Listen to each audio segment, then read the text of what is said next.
Stand at the edge of the ocean. Find a place in your mind where the sand is cool and damp beneath your feet. The sun has just slipped below the horizon, leaving the sky bruised in shades of purple and copper.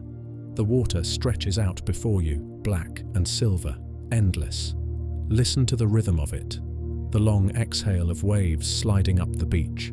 The pause, the slow pull back. It sounds like breathing. It sounds like something vast and patient, waiting for you to come closer. Now step in. The water is cold at first, then not cold at all, just different. You wade out until the sand drops away, and then you are floating, weightless, suspended between the sky above and the darkness below. The last light of the sun fades. The stars come out, one by one, and their reflections appear beneath you, so that you are drifting in a field of lights with no clear boundary between up and down. You take a breath. You dive. The first 10 meters are familiar, blue fading to indigo, the pressure gentle against your ears, shafts of pale light filtering down from above, growing fainter with each meter you descend. Then the blue disappears entirely. You are in the twilight zone now, the mesopelagic, where the last traces of sunlight dissolve into permanent dusk. The water is cold here, not unpleasant, but insistent, pressing against you from every direction. You keep sinking. At 200 meters you pass into true darkness, the midnight zone. No light has touched this water in your lifetime, or your grandmother's lifetime, or the lifetime of your species. You are suspended in a blackness so complete that you cannot tell if your eyes are open or closed. And then, movement. Something passes beneath you, not quickly, slowly, deliberately, like a cloud drifting across a night sky. You feel it before you see it, a displacement of water, a pressure wave rolling up from below, and then a shape materializes out of the dark, enormous, graceful, impossibly large. A blue whale. 30 meters from rostrum to fluke. 200 metric tons of muscle and bone and baleen. Its eye, small for its body, the size of a grapefruit, catches a glint of bioluminescence and seems to look at you as it passes. Its heart is beating somewhere inside that cathedral of flesh, slow and steady, once every 10 seconds. You could fall asleep between the beats. The whale passes. Its tail rises and falls once, pushing it forward into the dark, and then it is gone. You are alone again. This is the modern ocean, 70% of the Earth's surface, the largest habitat on the planet. Home to more biomass than all the continents combined, and yet, if you were to drift through its open waters, you might go days without seeing anything larger than a jellyfish. The ocean is vast. The ocean is deep. And the ocean, by the standards of its own history, is almost empty. That blue whale you just saw. It is the largest animal that has ever existed, larger than any dinosaur. Larger than any fish, any reptile, any creature that has ever drawn breath or filtered oxygen through gills. In the 4 billion year history of life on Earth, nothing has matched it for sheer size.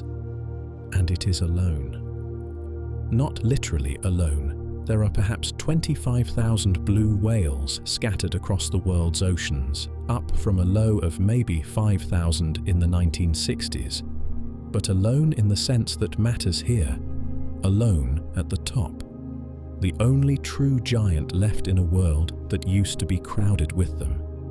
Rewind the clock, not by thousands of years, that barely registers in the life of the ocean. Not by millions, go back tens of millions of years, hundreds of millions, 500 million years into the deep past. The water you are floating in looks different now. 10 million years ago, a blue whale in these waters would not have been safe. Hunting alongside it, or hunting it, was Leviathan melvilli, a sperm whale with functional teeth in both jaws, each one the size of a wine bottle. Leviathan did not filter krill. Leviathan ate other whales. It shared these waters with Otodus megalodon, a shark that recent studies suggest could reach 24 meters in length. Megalodon's jaws could open wide enough to swallow a great white shark without touching the sides. Go back further. 66 million years ago, before the asteroid, the oceans belonged to the mosasaurs. Mosasaurus hoffmanni stretched 17 meters, with a skull built for crushing and a jaw that unhinged like a snake's. It shared the water with Elasmosaurus, whose neck alone was 7 meters long, 71 vertebrae, more than any animal before or since. Further still, 370 million years ago, before the dinosaurs existed, before reptiles had returned to the sea, the apex predator was Dunkleosteus, a 4-meter armored fish with no teeth at all, just self-sharpening bone blades that could bite through anything alive. Its jaws opened in 20 milliseconds, half the time it takes you to blink. 500 million years ago in the Cambrian seas, the terror of the ocean floor was Anomalocaris, only 60 centimeters long, but in a world where everything else was measured in millimeters, it was a giant. It had compound eyes with 16,000 lenses and a circular mouth that worked like a garbage disposal. Every era had its monsters. Every age had its apex predators, its ocean giants, its rulers of the deep. The names changed. The body plans changed. Armor gave way to speed. Gills gave way to lungs. Teeth gave way to baleen. The giants kept coming. And then, one by one, they stopped. This is the question that will carry us through the night. Why did the ocean spend 500 million years building giants? What was it about the water, the physics, the chemistry, the evolutionary pressures that kept pushing life toward enormous size? And why, when humans finally arrived, did we find an ocean that had largely emptied itself of its largest inhabitants? The blue whale is still here, a few species of large sharks, the giant squid hiding in the deep, but the megalodon is gone. The mosasaurs are fossils. The armored fish of the Devonian exist only in museum drawers. The ocean that once teemed with monsters now drifts in a kind of quiet aftermath, like a party where most of the guests have already gone home. Where did they go? What killed them? And could they ever come back? These stories travel far. They land in apartments in Seoul at 2 in the morning, where someone is trying to quiet their mind after a long shift. They play through earbuds on overnight flights across the Pacific. They drift into hospital rooms and college dorms and cars on empty highways in the middle of nowhere. I never know where they'll end up. So tell me, where are you right now? What time is it there? Leave a comment. I read everyone. And if you'd like more nights like this, consider subscribing. Not for my sake, for yours. Think of it as bookmarking a quiet corner of the internet for when you need it. The shoreline, you know, is fading now. The container ships on the horizon. The blinking lights of the harbour, the familiar smell of salt and seaweed. Let them dissolve. The water around you is changing. It's warmer than it was. The colour is shifting from deep blue to something greener, murkier, thick with nutrients and life. The air above the surface, if you were to rise and taste it, would feel different in your lungs. Heavier, richer in oxygen, faintly metallic. The continents are moving, not metaphorically, literally. The coastlines you know are pulling apart, rearranging themselves, drifting toward configurations that would be unrecognizable on any modern map. You are going backward now. Backward through the Cenozoic, past the extinction of Megalodon, backward through the Cretaceous, past the asteroid that ended the mosasaurs, backward through the Jurassic and the Triassic, past the first marine reptiles, backward through the Permian extinction, the worst dying the planet has ever seen, and into the Paleozoic, where the ocean was younger, stranger, and full of experiments that would never be repeated. We are going to meet the giants. We are going to watch them rise and rule and disappear. And we are going to ask the question that scientists have been asking for 200 years. Ever since a 12-year-old girl on the coast of England pulled something impossible out of the cliffs. What does it take to build a monster? And what does it take to kill one? The water is dark and warm. The first giant is waiting. Before we meet the first giants, we need to understand why they existed at all. This is not a trivial question. On land, giants are rare. The largest elephant that ever lived, Paleoloxodon namadicus, weighed perhaps 22 tons. The heaviest dinosaur, Argentinosaurus, may have reached 70. These are impressive numbers, but they represent hard limits. On land, size has a ceiling, and that ceiling is made of mathematics. The ocean does not have the same ceiling. A blue whale weighs 200 tons, nearly 3 times the heaviest dinosaur, and it moves through the water with a grace that no land animal of comparable size could ever achieve. The ocean is a factory for giants, and to understand why, you need to understand 3 laws of physics that govern everything that swims. The first law is the oldest.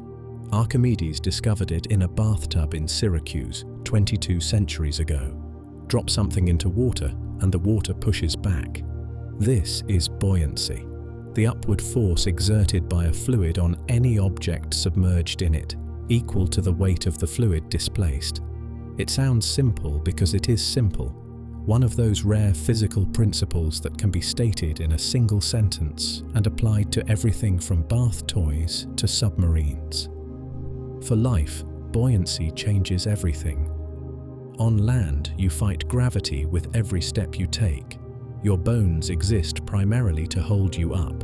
Your muscles burn energy just keeping you vertical. An elephant spends roughly a quarter of its body mass on skeleton alone. Thick, dense, pillar-like legs that turn its body into a walking cathedral of structural engineering. If you scaled an elephant up to the size of a blue whale, its legs would snap like dry twigs.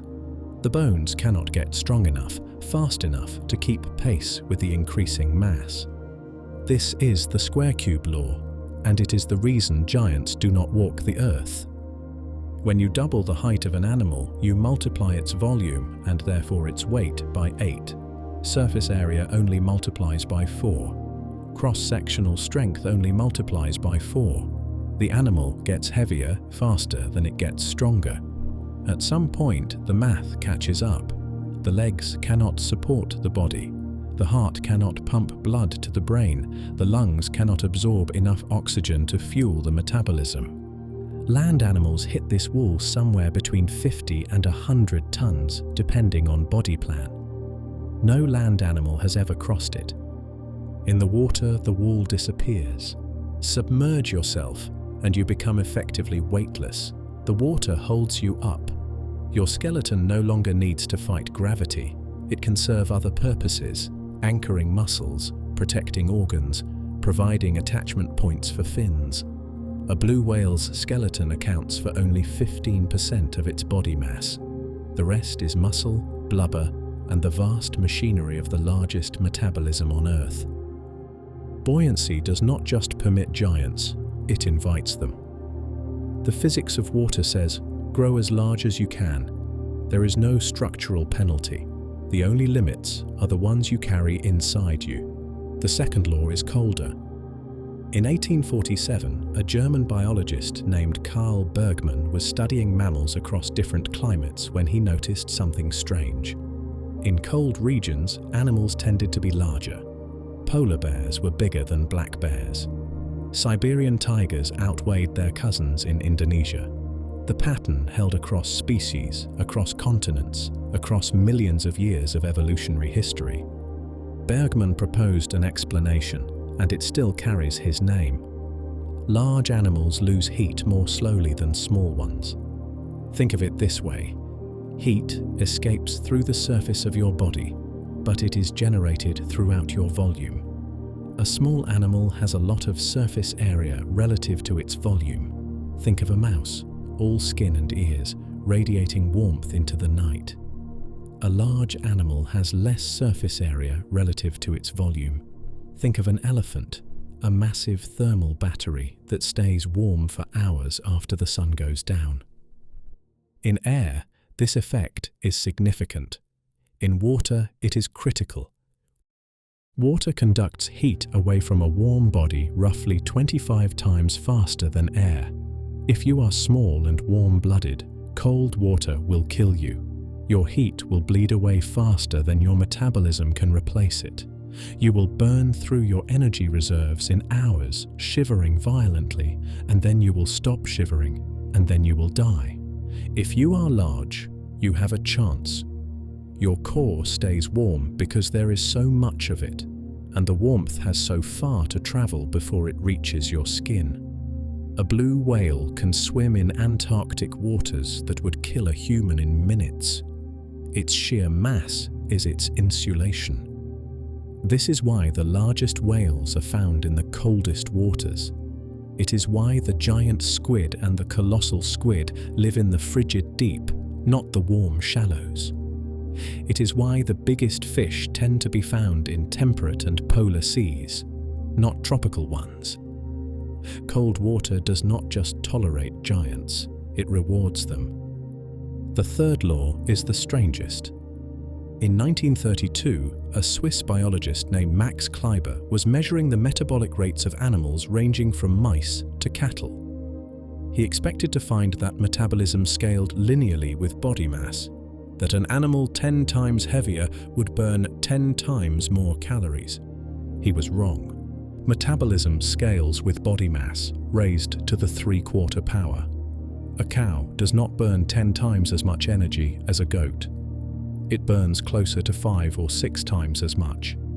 Pound for pound, the cow is more efficient.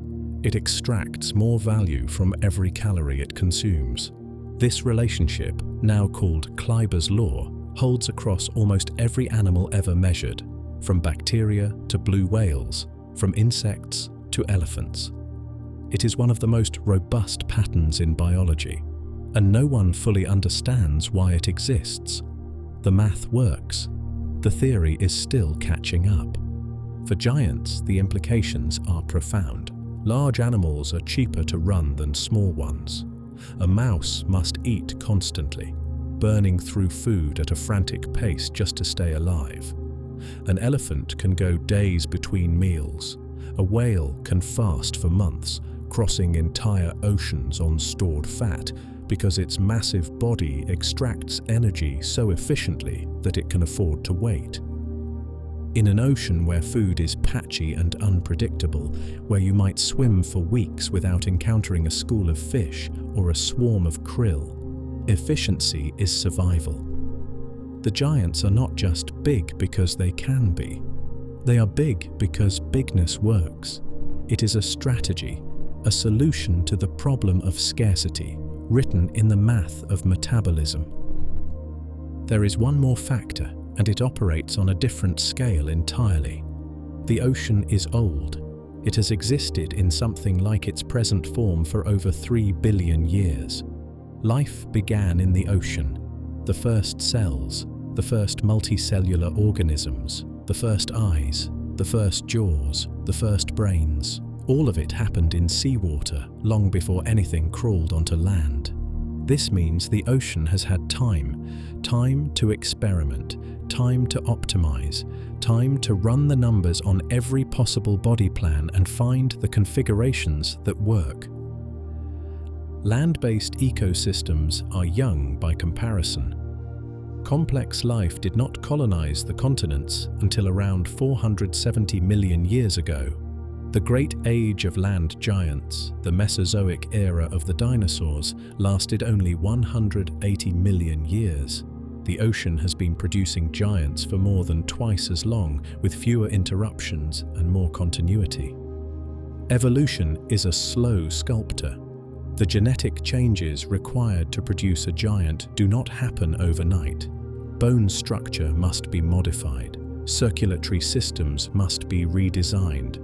Reproductive strategies must be adjusted for the slower growth and longer maturation that come with large size.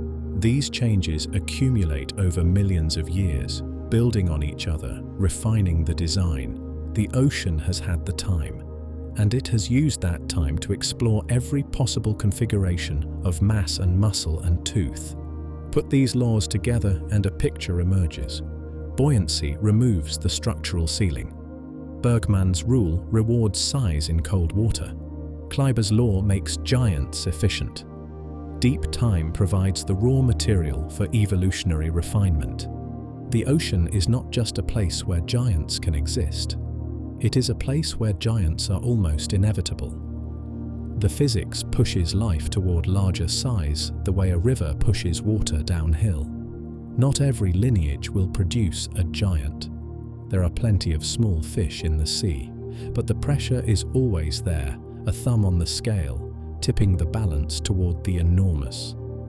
This is why whenever a mass extinction clears the ocean of its largest predators, new giants rise to take their place.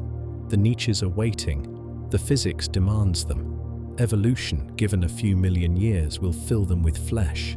The question is not why the ocean produces giants. The question is what kinds of giants it produces, and why those particular designs succeed where others fail. To answer that, we need to go back to the beginning. Back to a time before fish had bones, before predators had jaws, before anything in the ocean had learned to see. We need to go to the Cambrian. The water around you is changing again. It is warmer now, tropical, almost bathwater. The color has shifted from blue to green, thick with algae and suspended particles. The sea floor below is visible, maybe 30 meters down, covered in strange mats of microbial slime that have been growing here, undisturbed for 1 billion years. There are no fish here. There are no shells scattered on the sand, no coral reefs, no familiar shapes of any kind. The continents, if you were to rise above the surface and look at them, would be barren rock, rust red and grey, scoured by wind, utterly lifeless. All the action is down here, in the water, where something is about to change. You are in the Cambrian Ocean, 540 million years ago. Life has just discovered how to build bodies, and with bodies came the first arms race. Something is moving in the murk ahead, something with eyes. The creature in front of you looks like a mistake. It is perhaps 7 centimeters long, smaller than your hand, and it appears to have been assembled from spare parts. Its body is soft and segmented, rippling through the water like a ribbon caught in a slow current. Protruding from its back are 2 rows of blade-like structures that might be legs, or might be gills, or might be something else entirely. Its head, if that is the right word, carries a pair of stalked eyes and a long, flexible proboscis tipped with what looks like a tiny claw. This is Opabenia. When scientists first presented a reconstruction of it at a paleontology conference in 1972, the audience laughed. They thought it was a joke. No animal could look like this. It was too strange, too improbable, too alien. Opabenia was real. It swam in these waters for millions of years, and compared to some of its neighbors, it was almost normal. You have arrived in the Cambrian Ocean, 540 million years before the present day. The water here is warm and murky, thick with organic particles drifting down from the sunlit zone above. Visibility is poor, maybe 10 meters on a good day. The seafloor is covered in a greyish mat of bacteria and algae, a living carpet that has been growing here, essentially unchanged, for 2 billion years. For most of Earth's history, this was all there was. Single-celled life, microbial slime, quiet, slow, and unimaginably ancient. Then, around 540 million years ago, something snapped. Biologists call it the Cambrian explosion, though explosion is misleading. It unfolded over perhaps 20 million years, which is fast by geological standards but slow by any human measure. In that window of time, virtually every major animal body plan that exists today appeared in the fossil record for the first time. Eyes evolved, shells hardened, legs articulated, guts developed, nervous systems centralized into something that might generously be called a brain. And for the first time in the history of the planet, one animal looked at another animal and thought, food. Predation seems obvious to us. Of course, animals eat each other. What else would they do? But predation is not inevitable. For 3 billion years, life on Earth got along without it. Bacteria absorbed nutrients from their environment. Algae captured sunlight. Microbial mats grew slowly outward, competing for space and resources in ways that did not involve teeth or claws or chase scenes. Violence, in any meaningful sense, did not exist. The Cambrian changed that. Once animals developed the ability to move, really move, with muscles and appendages and directional intent, a new possibility opened up. You could go to where the food was. You could catch it. You could eat it while it was still alive. This was a revolution, and like most revolutions, it triggered an arms race. If you are prey and something is hunting you, you have limited options. You can hide. You can run. You can grow armor. You can become poisonous. Each of these strategies has costs and benefits, and evolution will explore all of them, given enough time. If you are a predator, you face a parallel set of challenges. You need to find your prey. You need to catch it. You need to subdue it. You need to eat it before something else eats you. Every improvement in prey defense creates pressure for improvement in predator offense, and vice versa. This is the engine that drives body plans toward complexity. This is why animals have eyes and brains and legs and jaws. Not because complexity is inherently good, but because complexity wins in the specific context of a world where something is trying to eat you and you are trying to eat something else.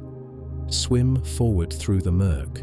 The microbial mat stretches out below you, dimpled with burrows and trails left by small, soft-bodied creatures you can barely see. Trilobites, those armored, segmented animals that will dominate the Paleozoic for the next 300 million years, are just beginning their ascent. They are everywhere down here, crawling over the sediment, their compound eyes scanning for food and danger. The trilobites are not the giants of this ocean. They range from a few millimeters to maybe 20 centimeters, depending on the species. Some of them will eventually grow larger. The biggest trilobite ever found, Isotylus rex, reached 70 centimeters, but that is still in the future. Right now they are small, numerous, and apparently successful. They are also prey. Something is hunting them, something that, by the standards of the Cambrian, is enormous. The shadow comes from above. You see it first as a darkening of the water, a patch of murkiness that moves against the current. Then the shape resolves, elongated, flattened, propelled by undulating lobes that run along both sides of its body like the fins of a cuttlefish. It is 1/2 meter long, maybe more. In a world where most animals are measured in centimeters, it is a giant. 2 appendages extend from the front of its body, curved and segmented, lined with spines that interlock when they close. They look like the grasping arms of a praying mantis, but flexible, articulated, capable of reaching into crevices and plucking trilobites from the sea floor. The mouth is stranger still. It sits on the underside of the head, a circular opening surrounded by overlapping plates. When the plates contract, they form a pattern like the iris of a camera, or like the closing of a mechanical shutter. This mouth cannot bite in the way you understand biting. It can only squeeze, compress, and crush. And then there are the eyes. They sit on stalks, bulging outward from the head, each one a compound dome containing something like 16,000 individual lenses. Dragonflies, the sharpest-eyed insects alive today, have around 30,000 lenses per eye. Anomalocaris was not far behind, and this is 540 million years ago when eyes were still a new invention. This is Anomalocaris, the strange shrimp. The name is a relic of scientific confusion. Early researchers found its grasping appendages in isolation and mistook them for the bodies of shrimp-like crustaceans. The circular mouth was classified as a jellyfish. The body was identified as a sea cucumber. For nearly a century, Anomalocaris existed in the scientific literature as 3 separate animals. In 1985, a paleontologist named Harry Whittington was re-examining fossils from the Burgess Shale, a remarkable deposit in the Canadian Rockies, where soft-bodied Cambrian creatures were preserved in extraordinary detail, when he realized the truth. The shrimp, the jellyfish, and the sea cucumber were all parts of the same organism. Anomalocaris was not 3 small animals. It was one large one, the first apex predator in the history of the Earth. Apex predator is a modern term, but the concept is timeless. Every ecosystem has a top, a creature that eats other creatures but is not itself routinely eaten. In the Serengeti, it is the lion. In the Arctic Ocean, it is the orca. In the Cambrian seas, it was Anomalocaris. The largest specimens reached perhaps 1 meter in length, small by the standards of later ocean giants but overwhelming in context. Anomalocaris was 10 to 20 times larger than most of its contemporaries. It could see farther, swim faster, and grab harder than anything else alive. It occupied a niche that had never existed before, the niche of the hunter. Paleontologists used to think Anomalocaris preyed primarily on trilobites, crushing their shells with that strange circular mouth. Fossil trilobites have been found with bite-shaped wounds that match the mouth's dimensions. The case seemed closed. Recent research has complicated the picture. Biomechanical studies suggest that Anomalocaris's mouth may not have been strong enough to crack hard shells. The plates were flexible, not rigid. They could squeeze, but perhaps not crush. Some scientists now believe Anomalocaris targeted softer prey, worms, jellyfish, animals without armor, or scavenged on dead and dying trilobites rather than attacking healthy ones. The debate continues. What is not in doubt is that Anomalocaris was something new under the sun. It was proof of concept. It demonstrated that the ocean could support a large, active, visually oriented predator. Everything that came after, every shark, every mosasaur, every orca, is a descendant of that idea. The Cambrian Ocean was a laboratory. Evolution was trying out body plans the way an engineer might try out prototypes, testing configurations that had never been tested before. Most of these experiments failed. Opabinia, with its 5 eyes and its forward-facing proboscis, left no descendants. Hallucigenia, a creature so strange that scientists originally reconstructed it upside down, belongs to no living group. Waiwaxia, covered in scales and spines, has defied classification for decades. These animals were not failures in any moral sense. They lived, they reproduced, they occupied niches in functioning ecosystems. They simply did not give rise to lineages that survived the next 500 million years. The lottery of evolution is cruel and arbitrary.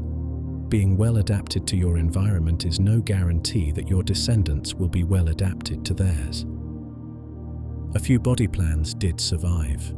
The arthropods, ancestors of insects, spiders, and crustaceans, emerged from the Cambrian and never looked back. The mollusks, the chordates, the echinoderms, all of them trace their origins to this strange experimental moment in Earth's history. And the trilobites endured. They would dominate the ocean floor for another 300 million years, surviving 2 mass extinctions before finally disappearing in the Great Permian die-off. Their compound eyes, their articulated exoskeletons, their ability to roll into defensive balls, all of it was tested and refined in the Cambrian crucible. The Cambrian explosion ended not with a bang, but with a slow transition. The wild experimentation gave way to consolidation. The successful body plans spread. The unsuccessful ones quietly disappeared. By the end of the Cambrian, around 485 million years ago, the ocean looked less like an alien planet and more like a recognizable ecosystem. There were predators and prey, hunters and hunted, a food web with something like a modern structure. Anomalocaris was gone by then. Its lineage faded into the fossil record, replaced by new predators with new designs. The niche it had pioneered, the apex predator niche, remained. Something would always fill it. The next giants would be different. They would have something Anomalocaris lacked, a jaw, not a squeezing mouth or a rasping tongue, but a true hinged jaw, a tool for biting, tearing, gripping, and killing. The invention of the jaw would change everything. The clock of the Earth ticks forward. The water around you is shifting again, cooling slightly, the visibility improving as the sediment settles.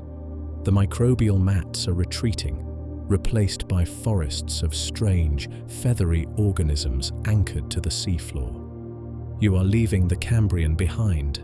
The Ordovician is coming, and after that the Silurian. The fish are evolving. They are small now, jawless, insignificant. They will not stay that way. Something is about to learn how to bite. The jaw did not have to happen. For 100 million years after the Cambrian, fish got along without one. They were soft-mouthed creatures, jawless, feeding by suction or scraping or filtering particles from the water. Some of them attached themselves to larger animals and rasped away at flesh with rings of tiny teeth. Others vacuumed detritus from the seafloor. None of them could bite.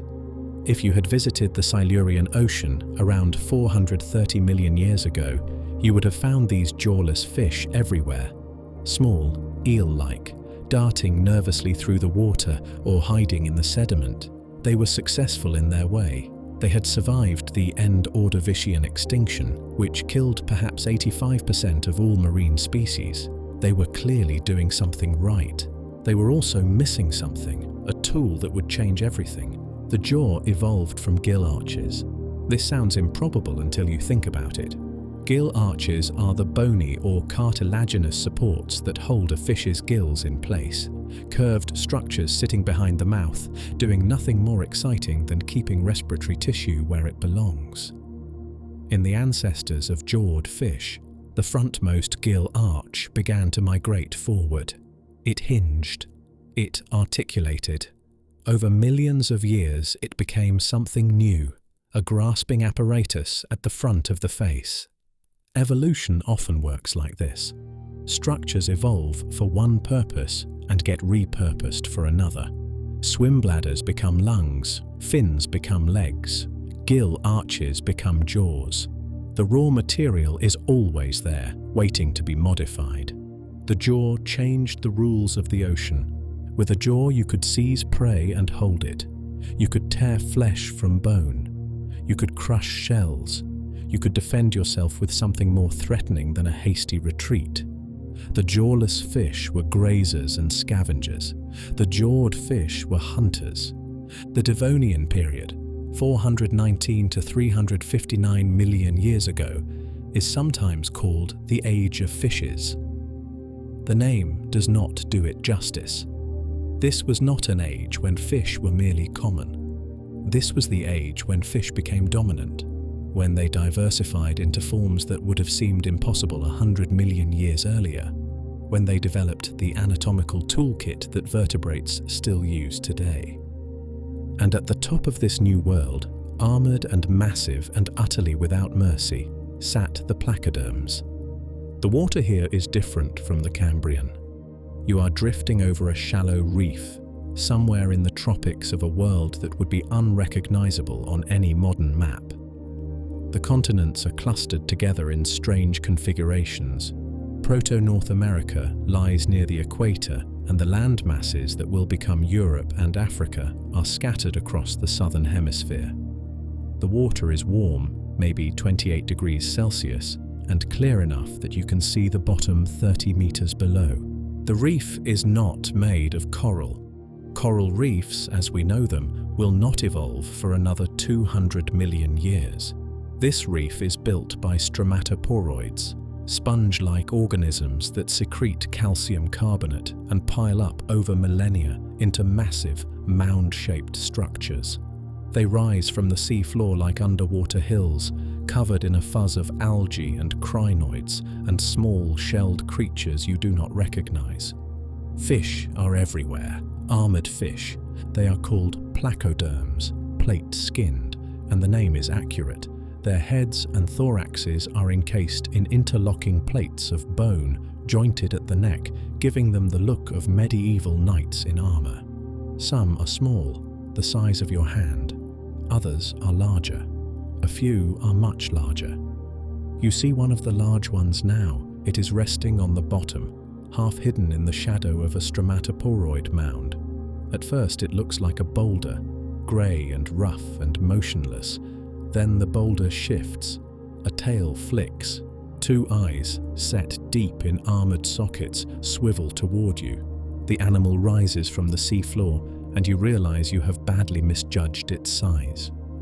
Dunkleosteus terrelli was not the largest placoderm. Several species may have been longer. It was, however, the most heavily armed, and in the Devonian Ocean, armament mattered more than length. For decades, popular accounts described Dunkleosteus as a 10-meter monster, a bus-length nightmare cruising the ancient seas. Recent research has revised those estimates downward.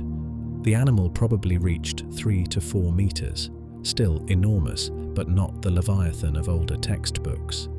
The confusion arose because only the armored portions of Dunkleosteus fossilize well. The rest of the body, presumably covered in softer tissue or smaller scales, rarely preserves.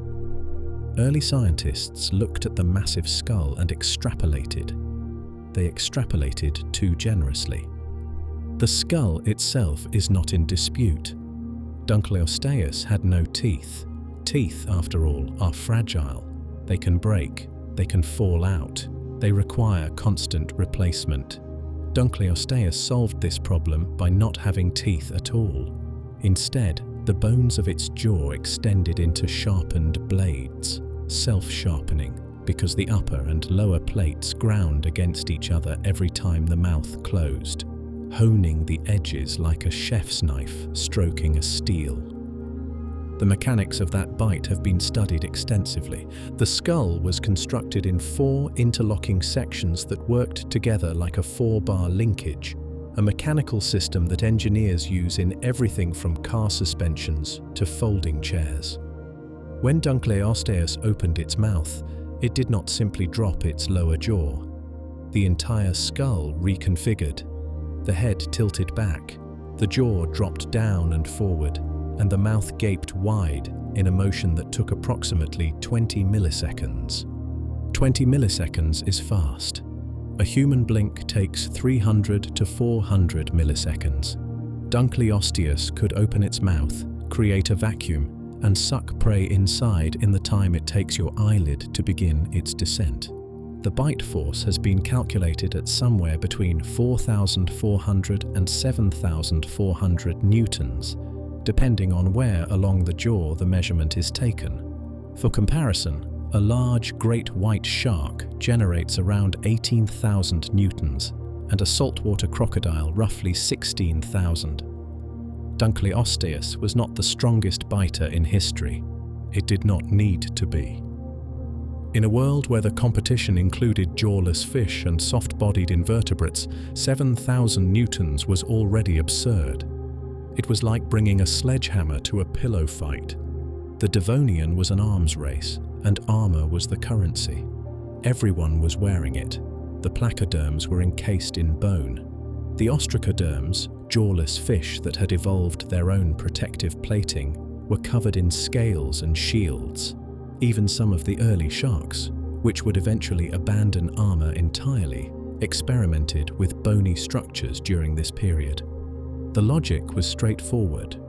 In a world with predators, prey must either outrun them, hide from them, or withstand their attacks. Armor is the withstanding strategy. It works until something evolves jaws strong enough to crack it. Dunkleosteus was the cracker. Those self-sharpening blades could shear through bone plate as easily as flesh. Fossilized placoderm armor has been found with bite marks that match the spacing and shape of Dunkleosteus jaws. Some of the victims were other Dunkleosteus. The species was apparently not above cannibalism when the opportunity arose. The arms race escalated. Prey species developed thicker armor, faster swimming, more elaborate defensive spines. Predators developed stronger jaws, better ambush tactics, larger bodies. The cycle fed on itself for 50 million years, producing an ocean full of animals that looked like they had been designed by a military contractor. Then the cycle stopped. The late Devonian extinction is one of the stranger catastrophes in Earth's history. It was not a single event. It unfolded in pulses over roughly 20 million years, from about 375 to 359 million years ago. Species disappeared in waves, with brief recoveries between each pulse, like a patient whose heart stops and restarts and stops again before finally giving out. By the time it was over, perhaps 75% of all species had vanished. The stromatoporoid reefs collapsed. The trilobites, which had survived every previous extinction, were devastated. They would limp on for another 100 million years, but never again in their former diversity. The placoderms did not limp on at all. They vanished completely.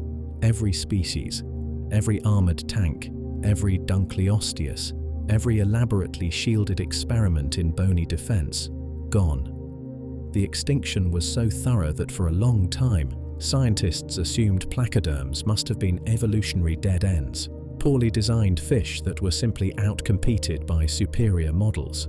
This interpretation is almost certainly wrong. The placoderms were not failures. They dominated the Devonian for 50 million years. They filled every ecological niche from apex predator to bottom-dwelling filter feeder. Their extinction was not a judgment on their fitness.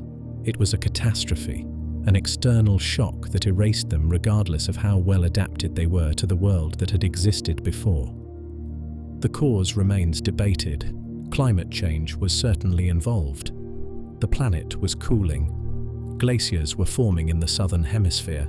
Sea levels dropped, exposing the shallow continental shelves where placoderms thrived. Oceanic anoxia, a collapse of dissolved oxygen in the water, may have suffocated life in vast regions of the deep sea. Whatever the combination of factors, the result was absolute. The armored fish were erased. The Devonian ended. And waiting in the wings, having survived the catastrophe in forms small enough to escape notice, were the ancestors of almost everything that would come next. The sharks were already there. They had been there since the early Devonian, small and inconspicuous, overshadowed by the placoderms. Their skeletons were made of cartilage, not bone, which fossilizes poorly, so our record of early sharks is fragmentary, mostly teeth and fin spines scattered through the rock. When the placoderms disappeared, the sharks diversified. They did not evolve armor. They went the opposite direction. Speed, flexibility, senses refined over millions of years. They replaced their teeth continuously, a conveyor belt of enamel that ensured their bite was always sharp. They became the ocean's new apex predators. They have held that position in one form or another for 360 million years. They survived the Permian extinction, the worst in Earth's history. They survived the asteroid that killed the dinosaurs. They are still here, still hunting, still filling the niche that Dunkleosteus once occupied. The bony fish survived too, the ancestors of tuna and salmon and the vast majority of fish alive today. They took a different evolutionary path than the sharks, developing swim bladders for buoyancy, bony skeletons for structure, a diversity of forms that would eventually make them the most numerous vertebrates on the planet. The ocean had been reset. The old rulers were gone. New dynasties were rising. And on the seafloor, in the shallows, something else was happening. Something that had nothing to do with fish at all. Somewhere in the warm, oxygen-rich waters of a Devonian swamp, a fish was crawling out of the water. Its fins were fleshy and lobed, capable of bearing weight. Its swim bladder could absorb oxygen from the air. It was not leaving the ocean forever. Not yet. It was just testing the shore, seeing what the land had to offer. The experiment would take another 100 million years to mature. Eventually, the descendants of that crawling fish would become amphibians, then reptiles, then mammals. Some of those reptiles would look at the ocean their ancestors had abandoned and decide to go back. When they did, they would become the largest predators the world had ever seen. The age of marine reptiles was coming. The winter of 1811 was brutal on the Dorset coast. Storms rolled in from the English Channel, one after another, carving chunks from the cliffs and dumping them onto the beach below. For most residents of Lyme Regis, this was a nuisance. Mudslides blocking the roads, fishing boats stuck in harbour, the constant damp seeping into everything. For 12-year-old Mary Anning, it was an opportunity. Mary's father had been a cabinet maker, but he supplemented his income by collecting curiosities from the cliffs, strange stones that tourists would buy as souvenirs, ammonites mostly, belemnites, occasionally something odder. When he died the previous year, leaving the family in debt, Mary and her brother Joseph took over the trade. They knew these cliffs better than anyone. They knew which layers held fossils, which rocks would split cleanly, which slopes were stable enough to climb after a storm. They knew that the best time to search was right after the waves retreated, when fresh material lay exposed on the beach, not yet claimed by other collectors or washed back out to sea.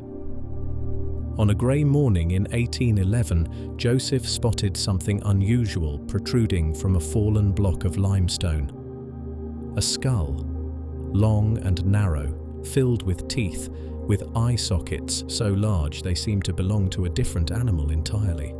He marked the spot and went home. The skull was too embedded to extract quickly, and the tide was coming in. Mary returned over the following months. Alone, in the cold, she worked the rock with hammers and chisels, exposing inch after inch of skeleton. What emerged was 5 meters long. It had a snout like a swordfish, teeth like a crocodile, paddles where its legs should have been, and those enormous eyes. Adapted, she would later learn, for hunting in deep water where the light barely reached.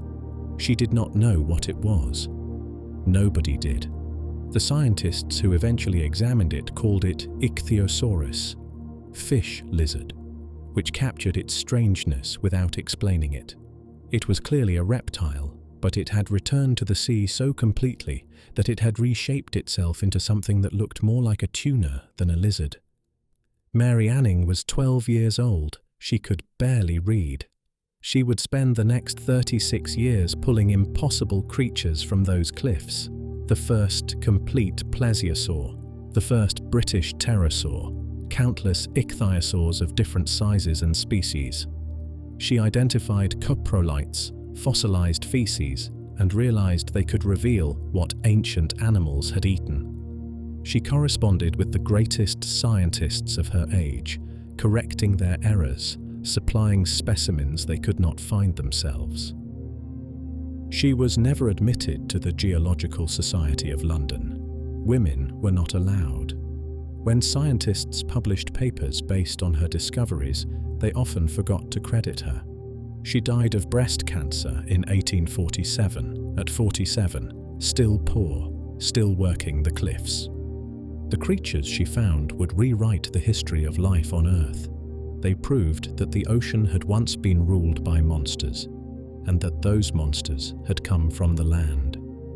The Permian extinction, 252 million years ago, was the closest life has ever come to total annihilation. 96% of all marine species vanished. The cause appears to have been volcanic. The Siberian Traps, a region of massive eruptions that released enough carbon dioxide to trigger runaway greenhouse warming, ocean acidification, and widespread oxygen depletion. The ocean became hot, acidic, and suffocating. The complex ecosystems that had developed over hundreds of millions of years, the reefs, the fish communities, the invertebrate populations, collapsed almost entirely. Recovery was slow. For millions of years, the ocean was dominated by what ecologists call disaster taxa, opportunistic species that thrive in degraded environments, the biological equivalent of weeds colonizing a bombed-out city. The great dynasties of the Paleozoic were gone. Something new would have to take their place. The reptiles were waiting. They had evolved on land from amphibian ancestors around 320 million years ago. They had developed waterproof skin and hard-shelled eggs, freeing themselves from the water that amphibians still needed for reproduction. While fish ruled the ocean and amphibians clung to swamps, reptiles spread across the continents, diversifying into forms that ate plants and forms that ate meat, forms that burrowed and forms that climbed. Then, after the Permian extinction emptied the seas, some of them looked at the ocean and made a decision. They went back. The return happened multiple times, in multiple lineages, over millions of years. The ichthyosaurs were among the first. They appeared in the early Triassic, within 10 million years of the Permian extinction, and they evolved toward marine life faster than almost any vertebrate lineage before or since. Early ichthyosaurs still looked like lizards. Stubby legs, long tails, recognizable as something that had recently crawled on land. Within 3 million years, they had transformed. Their legs became flippers, their tails developed vertical flukes for propulsion, their bodies streamlined into torpedo shapes optimized for speed. The convergence with dolphins is uncanny. Dolphins are mammals. Ichthyosaurs were reptiles. They are separated by over 250 million years of evolution, descended from completely different ancestors. Yet, they arrived at nearly identical body plans. The dorsal fin, the elongated snout, the smooth skin, the crescent tail. The ocean has a template for fast-swimming hunters, and evolution finds it again and again. Shonisaurus sicaniensis, found in British Columbia, reached 21 meters, the length of a sperm whale. Its skull alone was over 2 meters long. Despite its size, it was probably a suction feeder, inhaling squid and small fish rather than biting large prey. Size, for Shonisaurus, was about efficiency and thermal regulation, not about killing power. Other ichthyosaurs were more aggressive. Temnodontosaurus had eyes the size of dinner plates, the largest eyes, relative to body size, of any known vertebrate. Adapted for hunting in the dim twilight of deep water. Recent analysis of soft tissue impressions suggests it was covered in a layer of blubber, streamlined for silent approach, a stealth predator that could materialize out of the gloom before its prey knew it was there. In 2020, an 11-year-old girl named Ruby Reynolds was walking along a beach in Somerset, England, with her father. The coastline there is famous for fossils. It lies along the Jurassic Coast, a UNESCO World Heritage Site where cliffs erode constantly, exposing ancient bones to anyone patient enough to look. Mary Anning had worked these shores 2 centuries earlier. The tradition of amateur fossil hunting had never stopped. Ruby found a piece of bone. It was large enough that she and her father needed help carrying it. They contacted Dean Lomax, a paleontologist who had spent years studying ichthyosaurs. What Ruby had found was a jawbone. Over the following years, more pieces emerged from the same site. When Lomax and his colleagues assembled them, they found themselves looking at something unprecedented, an animal that may have exceeded 25 meters in length, larger than Shonisaurus, larger than any marine reptile previously known, possibly rivaling the blue whale itself. They named it Ichthyotitan severnensis, the giant fish lizard of the Severn. The discovery was announced in 2024. Only jawbones have been found so far, somewhere in the cliffs or scattered across the seafloor of a vanished Triassic ocean. The rest of the skeleton may still be waiting. Ruby Reynolds was 11. Mary Anning was 12 when she found her first ichthyosaur. 2 centuries apart, 2 children, both pulling dragons from the stone.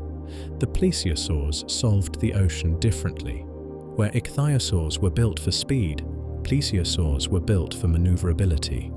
Their bodies were broad and turtle-like, propelled by 4 large flippers that moved in complex figure-8 patterns, essentially flying through the water rather than swimming through it.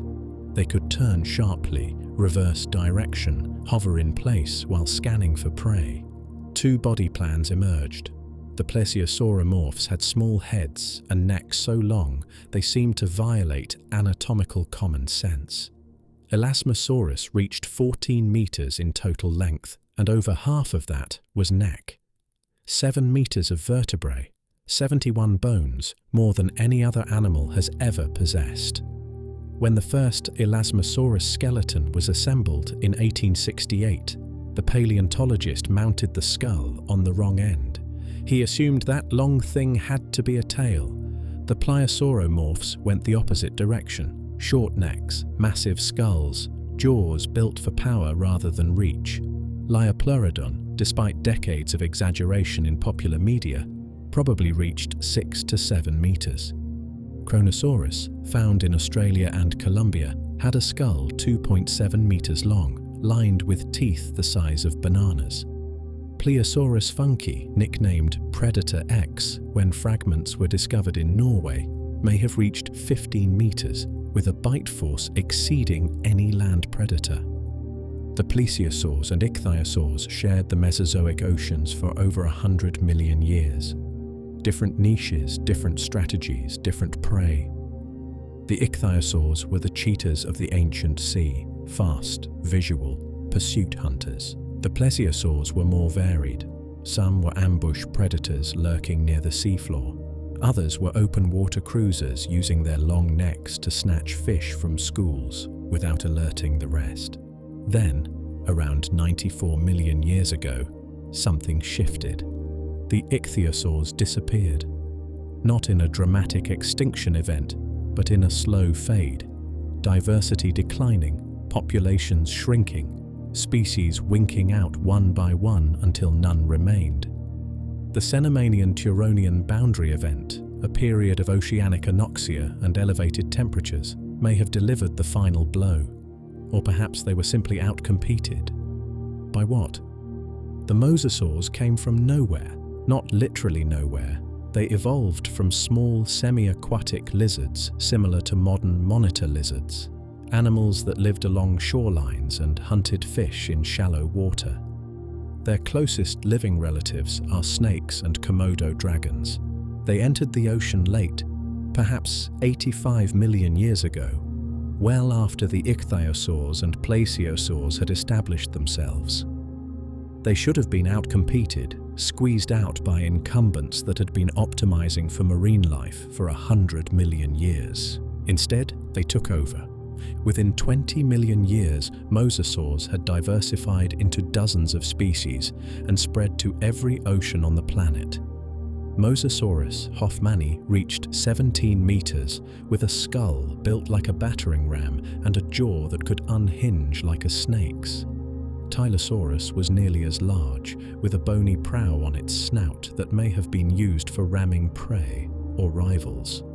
Smaller mosasaurs filled every available niche, from shallow water ambush, predator, to open ocean pursuit hunter.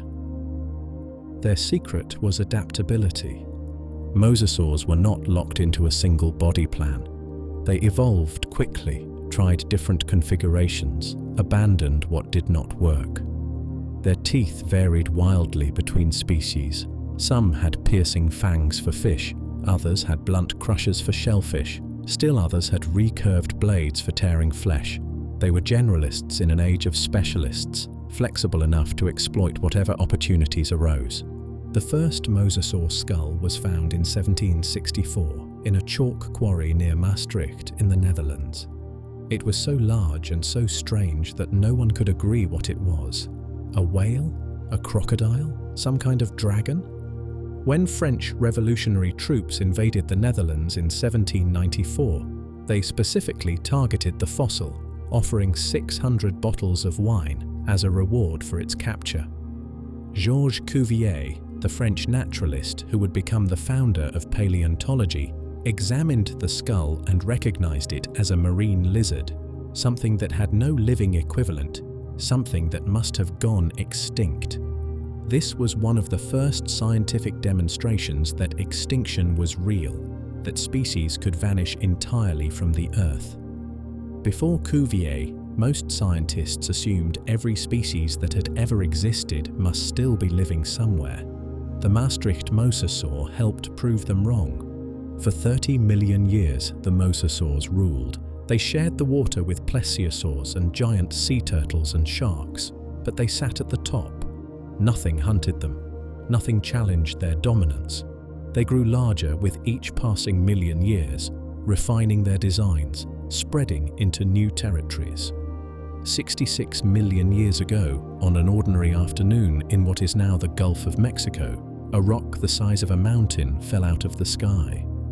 The Chicxulub impactor struck the Yucatan Peninsula at roughly 20 kilometers per second. The energy released was equivalent to billions of nuclear weapons. Tsunamis hundreds of meters high radiated outward across the Atlantic. Wildfires ignited on every continent. Dust and debris filled the atmosphere, blocking sunlight for months or years. The mosasaurs died. The plesiosaurs died. The ammonites, which had survived 4 previous mass extinctions, died. On land, every animal larger than about 25 kilograms died. The non-avian dinosaurs, which had dominated terrestrial ecosystems for 165 million years, died. The age of reptiles was over. When the dust settled, the ocean was quiet. The niches were empty. The great marine dynasties that had evolved over 180 million years, all of them were gone, erased in geological instant. Something would fill those niches. Something always does. On the shores of the recovering world, small furry creatures were sniffing the air, looking out at the waves, beginning to wonder what the water had to offer. 52 million years ago, in the shallow coastal waters of what is now Pakistan, a wolf was learning to swim. It was not much to look at, about the size of a large dog, with a long snout and legs that worked fine on land but seemed uncertain in the water. It waded in the shallows, snapping at fish, retreating to the shore when waves rolled in. Its ears could hear underwater, a strange adaptation for a land animal, a hint of things to come. Paleontologists call it Pachycetus. It looked nothing like a whale. It had fur and 4 legs and teeth designed for catching fish on the riverbank. If you had seen it splashing in those Eocene waters, you would never have guessed that its descendants would become the largest animals in the history of the planet. Evolution does not reveal its plans. The transition from land to sea is one of the most dramatic journeys a lineage can make, and we understand it in unusual detail because the fossil record is extraordinarily complete. Pachycetus gave way to Ambulocetus, the walking whale, around 49 million years ago. 3 meters long, built like a crocodile, Ambulocetus could walk on land and swim in water using its oversized hind feet as paddles.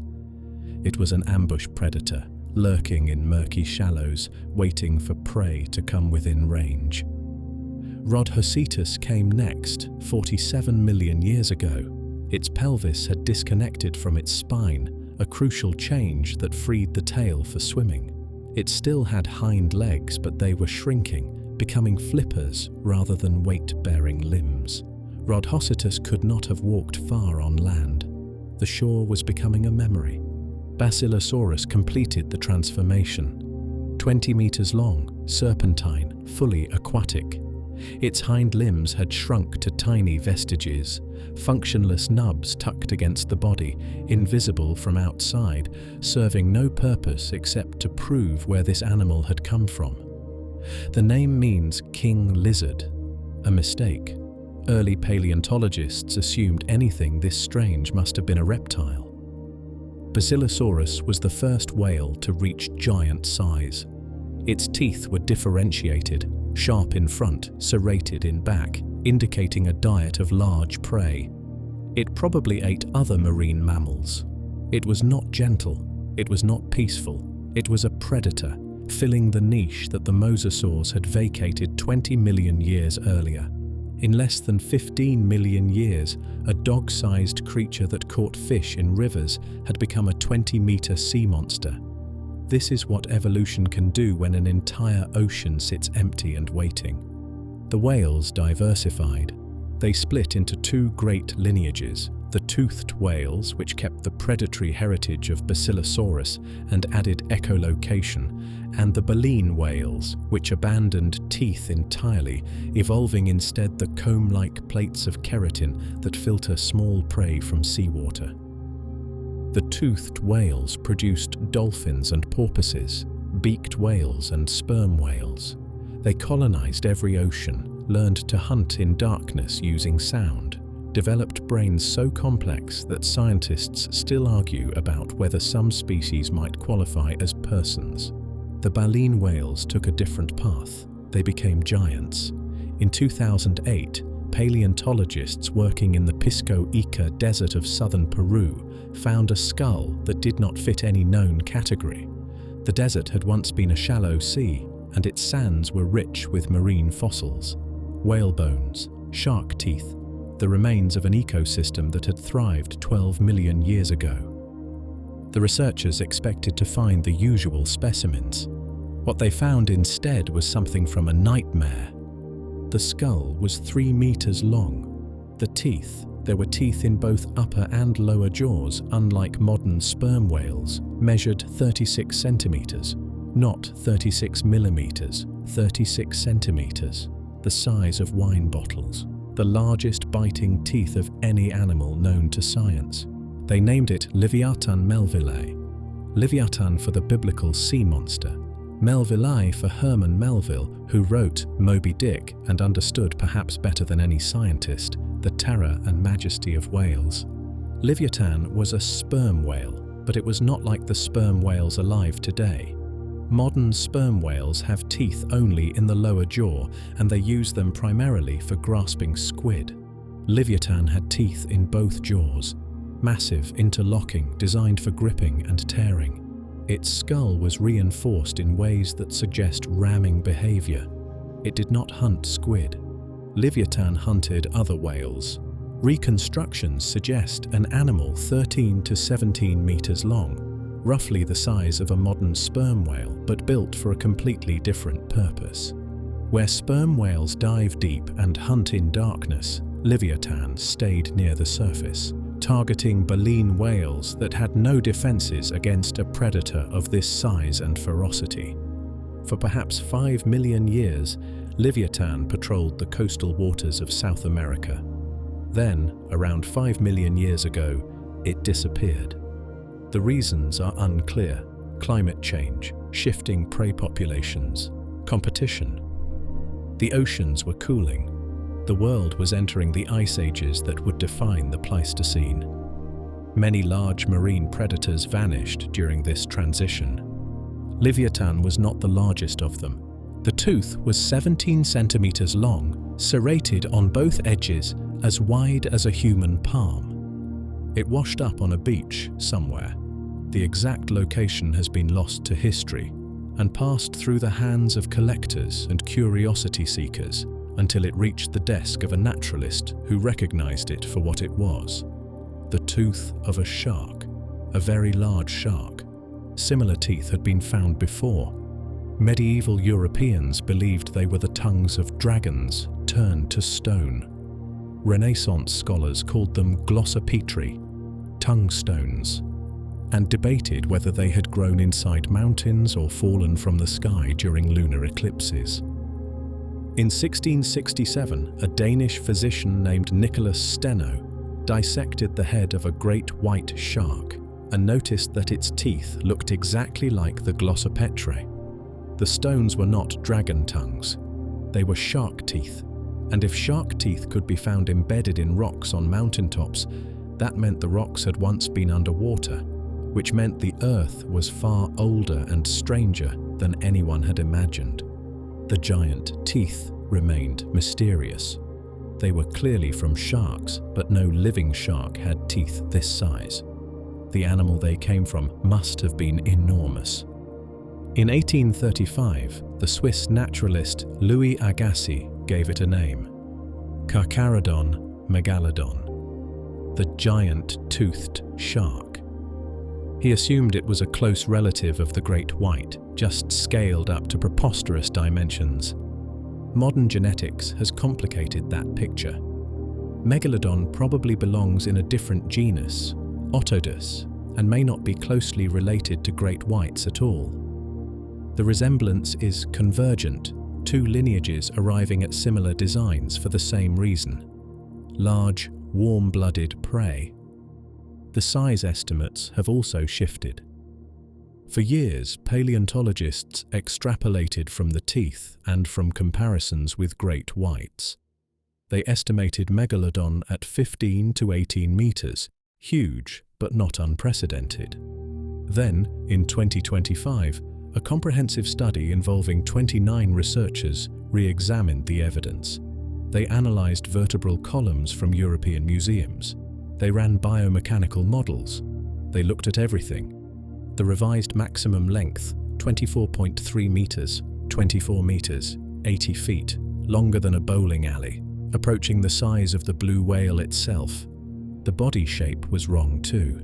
Earlier reconstructions imagined Megalodon as a bulky, heavyweight version of the great white. The new models suggest something leaner, a body optimized for long-distance cruising rather than explosive ambush. Megalodon was not a sprinter. It was a marathon hunter, capable of crossing ocean basins in search of prey. Its prey was whales. Fossil whale bones have been found with Megalodon bite marks, deep gouges matching the serration patterns of those massive teeth. Some bones show signs of healing, meaning the whale survived the attack. Most do not. Megalodon and Leviathan overlapped in time and space. For millions of years, the largest predatory shark and the largest predatory whale hunted the same waters, competed for the same prey. We have no direct evidence that they ever fought. We have only the knowledge that they coexisted, two apex predators at the absolute limit of what biology could produce. The Pliocene was not kind to giants. 3.5 million years ago, the Earth was cooling rapidly. The Isthmus of Panama had risen from the sea, connecting North and South America and cutting off the warm currents that had flowed between the Atlantic and Pacific. Global ocean circulation reorganized, temperatures dropped, ice accumulated at the poles. The whales adapted. The baleen whales, the prey that Megalodon depended on, discovered that cold polar waters were rich in nutrients. Upwelling currents brought food from the deep, feeding vast blooms of krill and small fish. The whales followed the food. They migrated toward the poles, into waters that Megalodon could not enter. Megalodon was a creature of the warm shallows. Its young were born in coastal nurseries, sheltered bays where the water was warm and predators were few. As sea levels dropped and temperatures fell, these nurseries vanished. The adults could not follow their prey into cold water. The species was trapped, too warm to chase the whales, too dependent on disappearing habitats to adapt. Competition may have accelerated the end. Great white sharks, smaller but more cold-tolerant, were expanding their range. Orcas were beginning their rise to dominance, intelligent, social hunters that worked in packs and feared nothing. By 3.6 million years ago, Megalodon was gone. The largest predatory shark in history had ruled the oceans for 20 million years. It died not in combat, not in some apocalyptic showdown, but in the slow squeeze of a changing climate. Its prey moved away, its nurseries disappeared, its world became inhospitable. The teeth kept washing up on beaches, they still do. Children find them in Florida and North Carolina, on the shores of Morocco and the cliffs of Malta. Black and heavy and still sharp after millions of years, they are all that remains of a creature that once made the ocean tremble. There is a question that always comes up, and it deserves a direct answer. Could Megalodon still be alive? No. The fantasy is appealing. The ocean is vast and deep, and surely, the thinking goes, a creature could hide down there, in the trenches and the darkness, beyond the reach of human exploration. The logic falls apart on examination. Megalodon was a warm water predator. It needed coastal nurseries and abundant whale prey. The deep ocean offers neither. It is cold, dark, and nutrient-poor. A 24-meter shark cannot survive on the sparse resources of the abyss. It would starve. More to the point, we would know. A population of giant sharks hunting whales in the open ocean would leave evidence. Bite marks on whale carcasses, teeth washing up on shores, sightings from ships and fishing boats. The ocean is large, but it is not unobserved. Humans have been sailing it for thousands of years. The absence of evidence, in this case, really is evidence of absence. In 2013, the Discovery Channel aired a program suggesting Megalodon might still exist. The program was fiction, presented as documentary, and it fooled a distressing number of viewers. Surveys afterward found that roughly 70% of respondents believed Megalodon survival was possible. It is not. The giant is gone. What remains are teeth scattered across beaches and museum collections, and the knowledge that the ocean once held something magnificent and terrible. The death of Megalodon left a vacancy at the top of the marine food chain. Nothing filled it, not at the same scale. The great white shark maxes out at 6 meters, 1/4 the length of a large megalodon. Orcas are formidable predators, but they are social animals, hunting in packs rather than as solitary giants. The ocean that Megalodon had dominated became an ocean without a supreme predator. And into this quieter ocean, freed from the pressure of a 24-meter hunter, the baleen whales began to grow. The blue whale is not just the largest animal alive today, it is the largest animal that has ever existed, larger than any dinosaur, larger than any marine reptile, larger than Megalodon itself, 30 meters, 200 tons, a heart the size of a car, beating once every 10 seconds. The blue whale achieved this size only after Megalodon disappeared. For millions of years, gigantism had been a liability.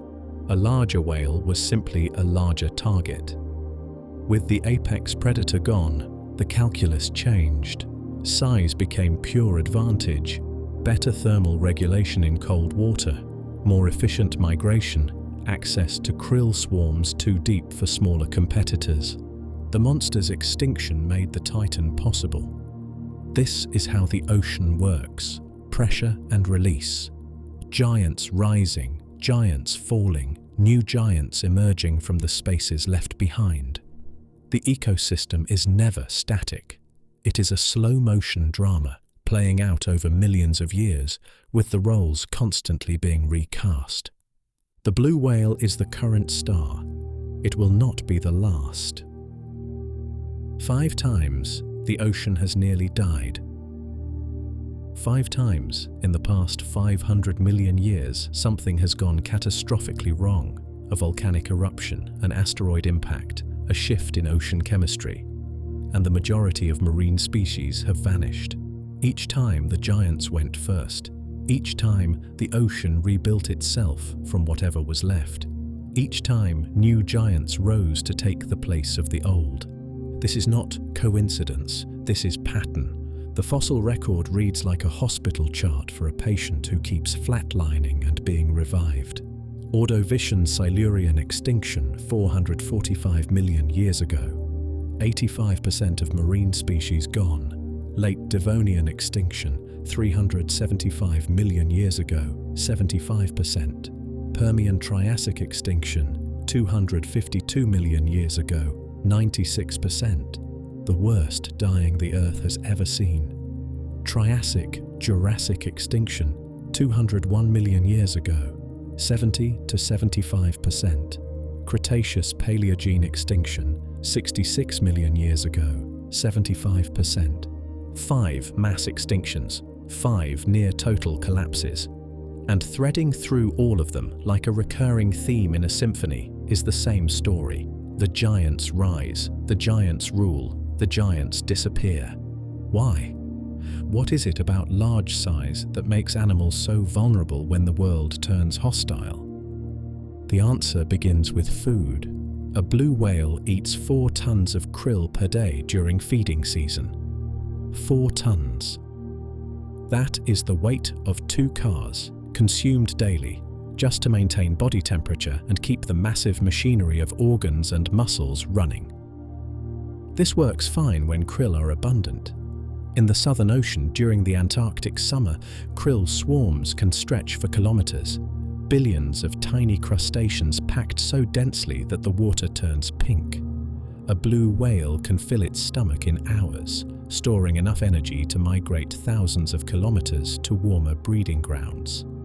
When food becomes scarce, the equation inverts. A small fish can survive on scraps. It needs little, and it can find that little almost anywhere. A giant cannot. A giant has committed to a high-energy lifestyle, and that commitment cannot be easily undone. If the krill swarms fail, if the fish populations crash, if the plankton blooms that support the entire food web collapse, the giants starve first. Mass extinctions typically involve disruptions to primary productivity, the base of the food chain. An asteroid impact fills the atmosphere with dust, blocking sunlight, killing the photosynthetic organisms that everything else depends on. Volcanic eruptions release gases that acidify the ocean, dissolving the shells of the tiny creatures that larger animals eat. In each case, the energy flowing into the ecosystem drops sharply. The animals at the top, the ones that need the most energy, feel the shortage first. Megalodon did not die because something killed it directly. Megalodon died because the whales it ate moved to colder waters it could not enter, and the coastal nurseries where its young were born disappeared as sea levels fell. The food went away. The habitat went away. The giant, for all its power, could not adapt fast enough. The second vulnerability is time. Large animals reproduce slowly. This is not a choice, it is a consequence of biology.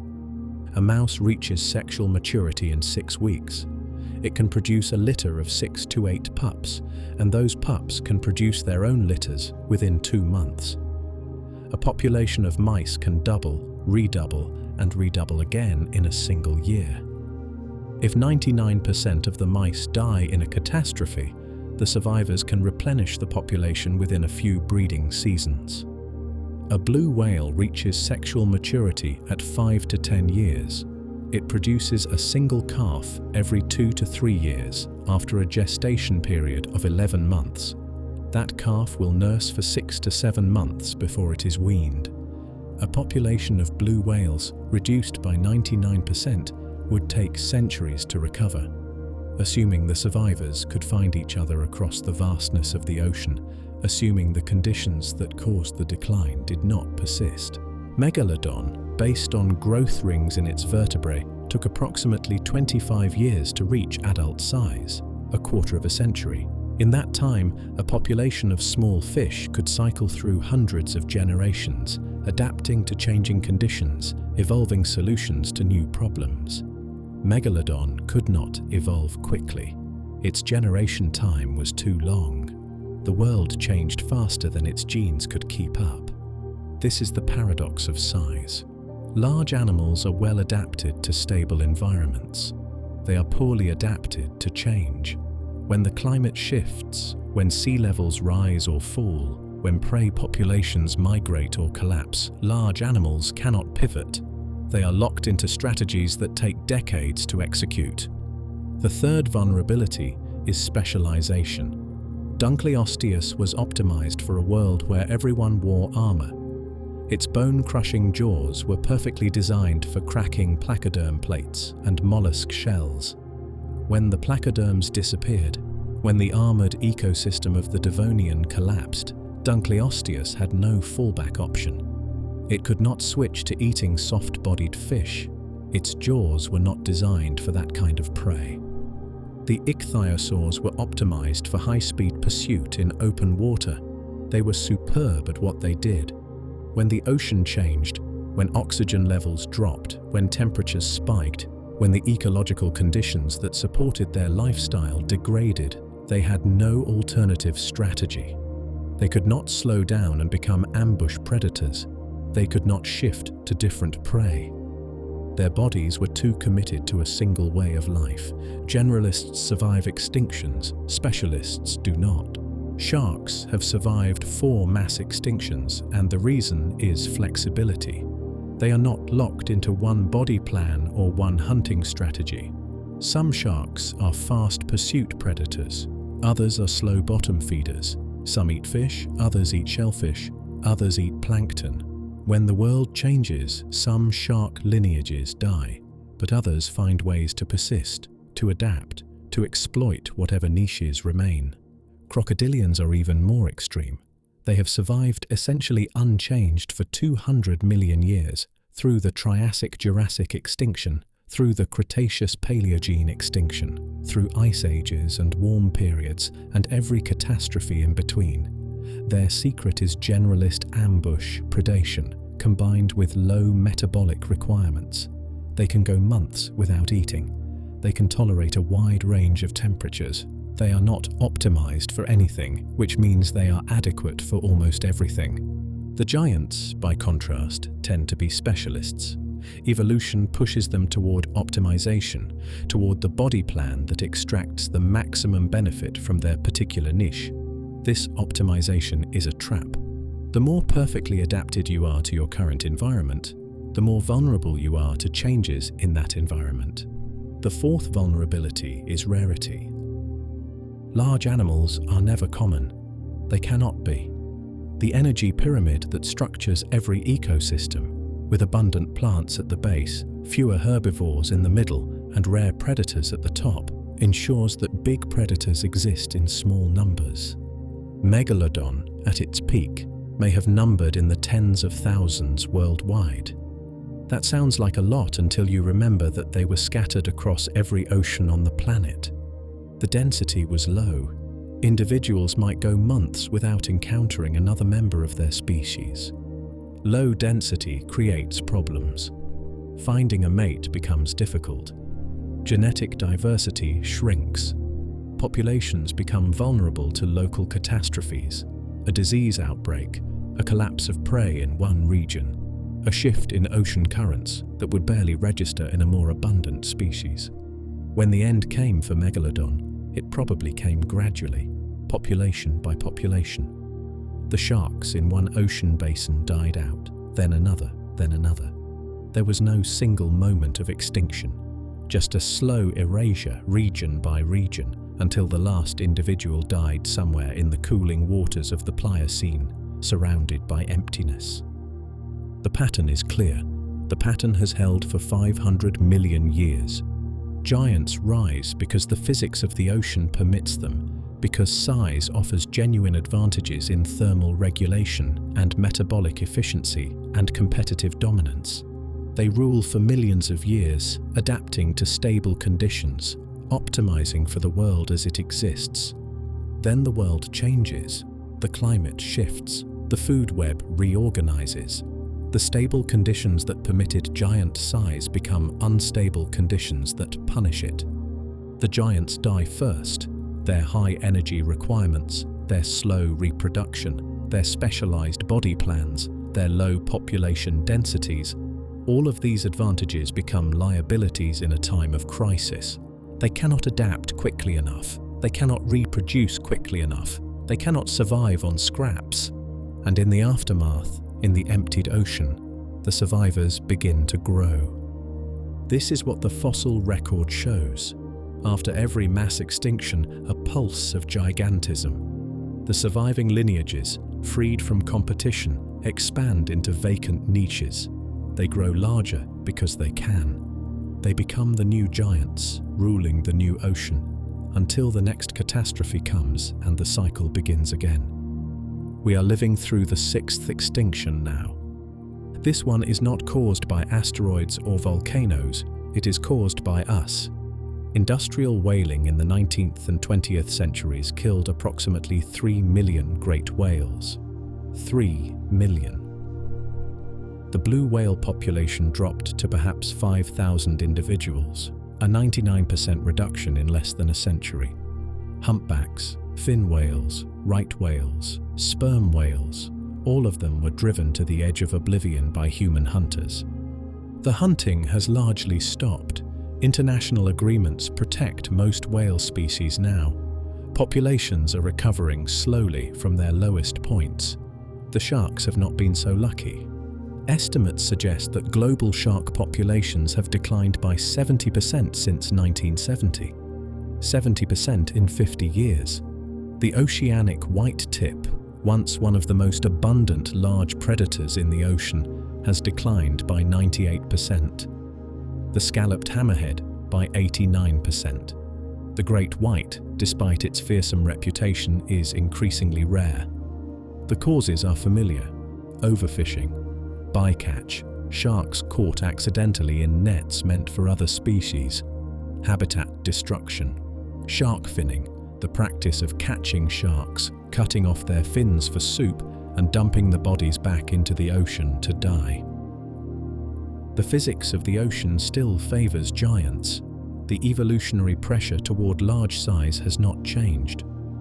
What has changed is our ability to interfere with that pressure, to remove the giants faster than they can reproduce, to empty the niches before new giants can fill them. The ocean is patient.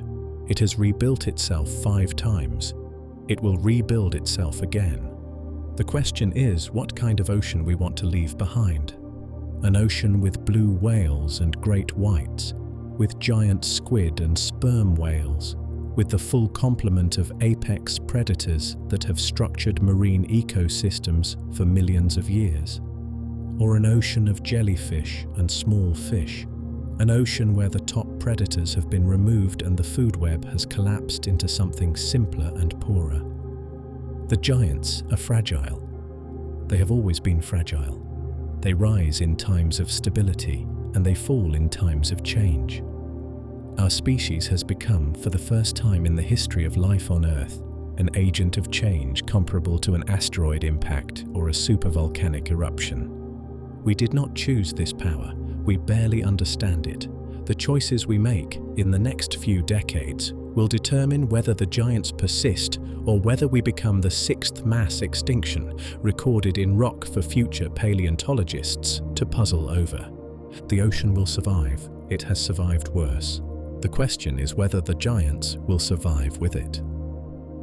The mosasaur is gone. The blue whale is here. Both are roughly the same size. Both are air-breathing predators that spend their lives in the ocean. Both evolved from land-dwelling ancestors that looked nothing like their marine descendants. The mosasaur ruled for 30 million years and vanished without leaving a single living relative. The blue whale has existed for perhaps 5 million years and swims in every ocean on the planet. One is a fossil. One is flesh. What separates them is not size or strength or evolutionary fitness. What separates them is luck, the luck of which catastrophe happened when, and whether your lineage happened to be on the right side of it. The ocean today is not empty, it is haunted. The giants that swim its waters now are echoes of giants past, filling niches that have been filled before, playing roles that have been played for hundreds of millions of years. They are the survivors, the lineages that made it through the bottlenecks, the descendants of creatures that were in the right place at the right time. Understanding who survived and why tells us something about the nature of survival itself. The blue whale should not exist. Everything about it seems to violate common sense.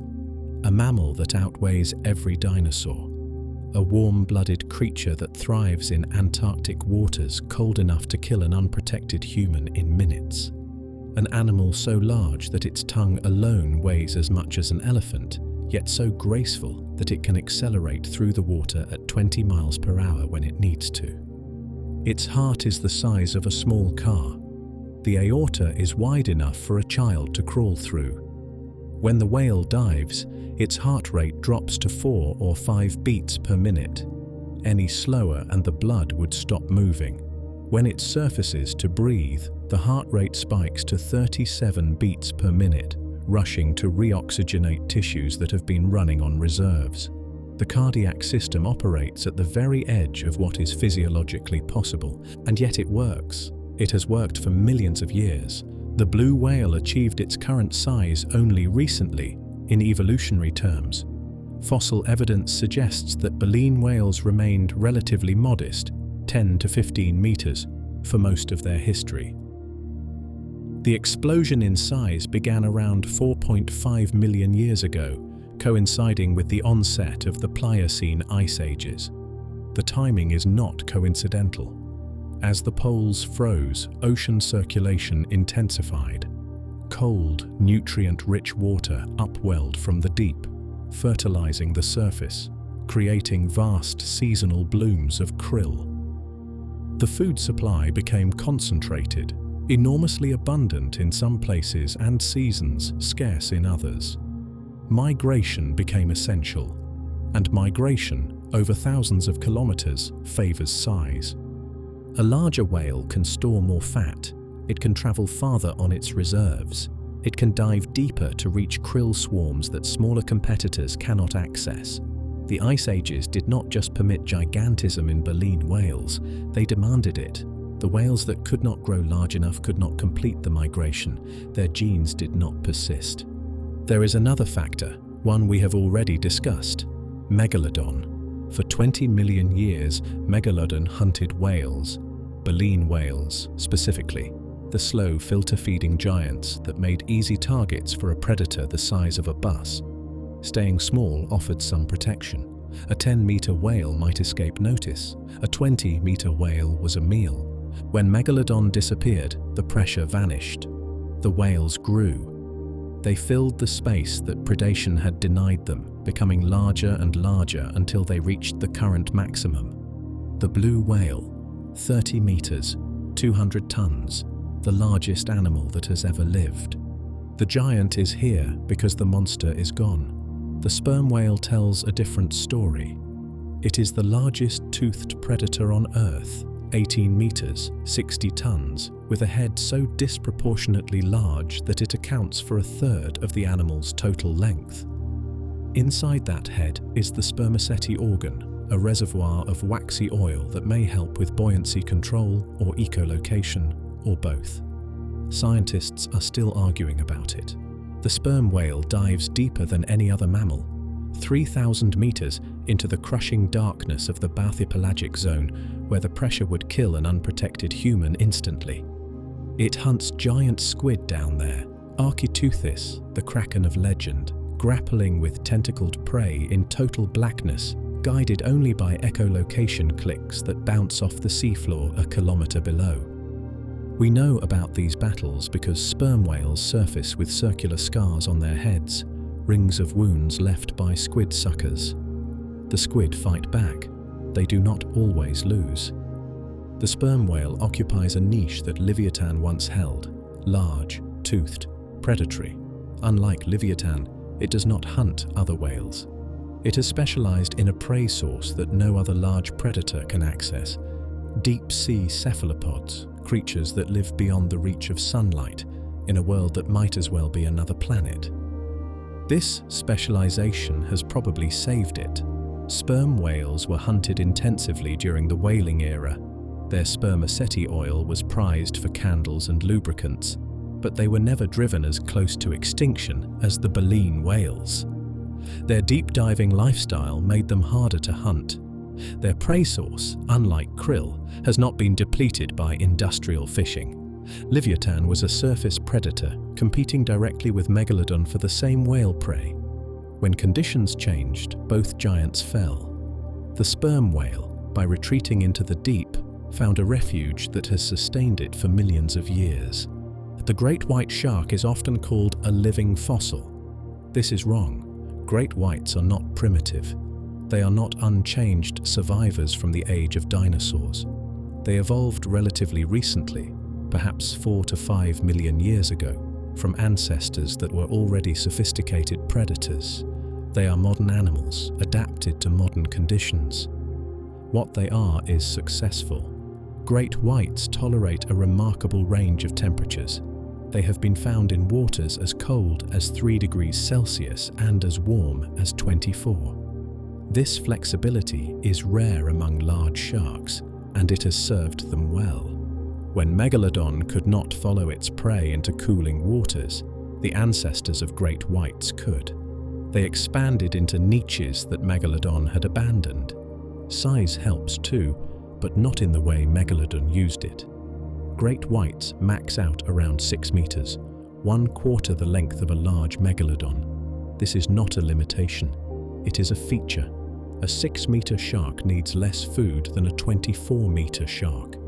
It can survive on seals and sea lions and large fish, prey that is abundant in temperate coastal waters.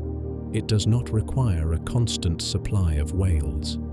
The great white is not a diminished Megalodon. It is a different solution to a different problem. Megalodon was optimized for a warm, whale-rich ocean. The great white is optimized for a cooler, more variable world, one where flexibility matters more than raw size. It has worked. Great whites have spread across every ocean, from South Africa to California to Australia. They are apex predators in their ecosystems, feared and respected, subject to conservation efforts that recognize their importance. They are also, despite their reputation, vulnerable. Population estimates are uncertain, but most suggest that great whites number in the low thousands globally.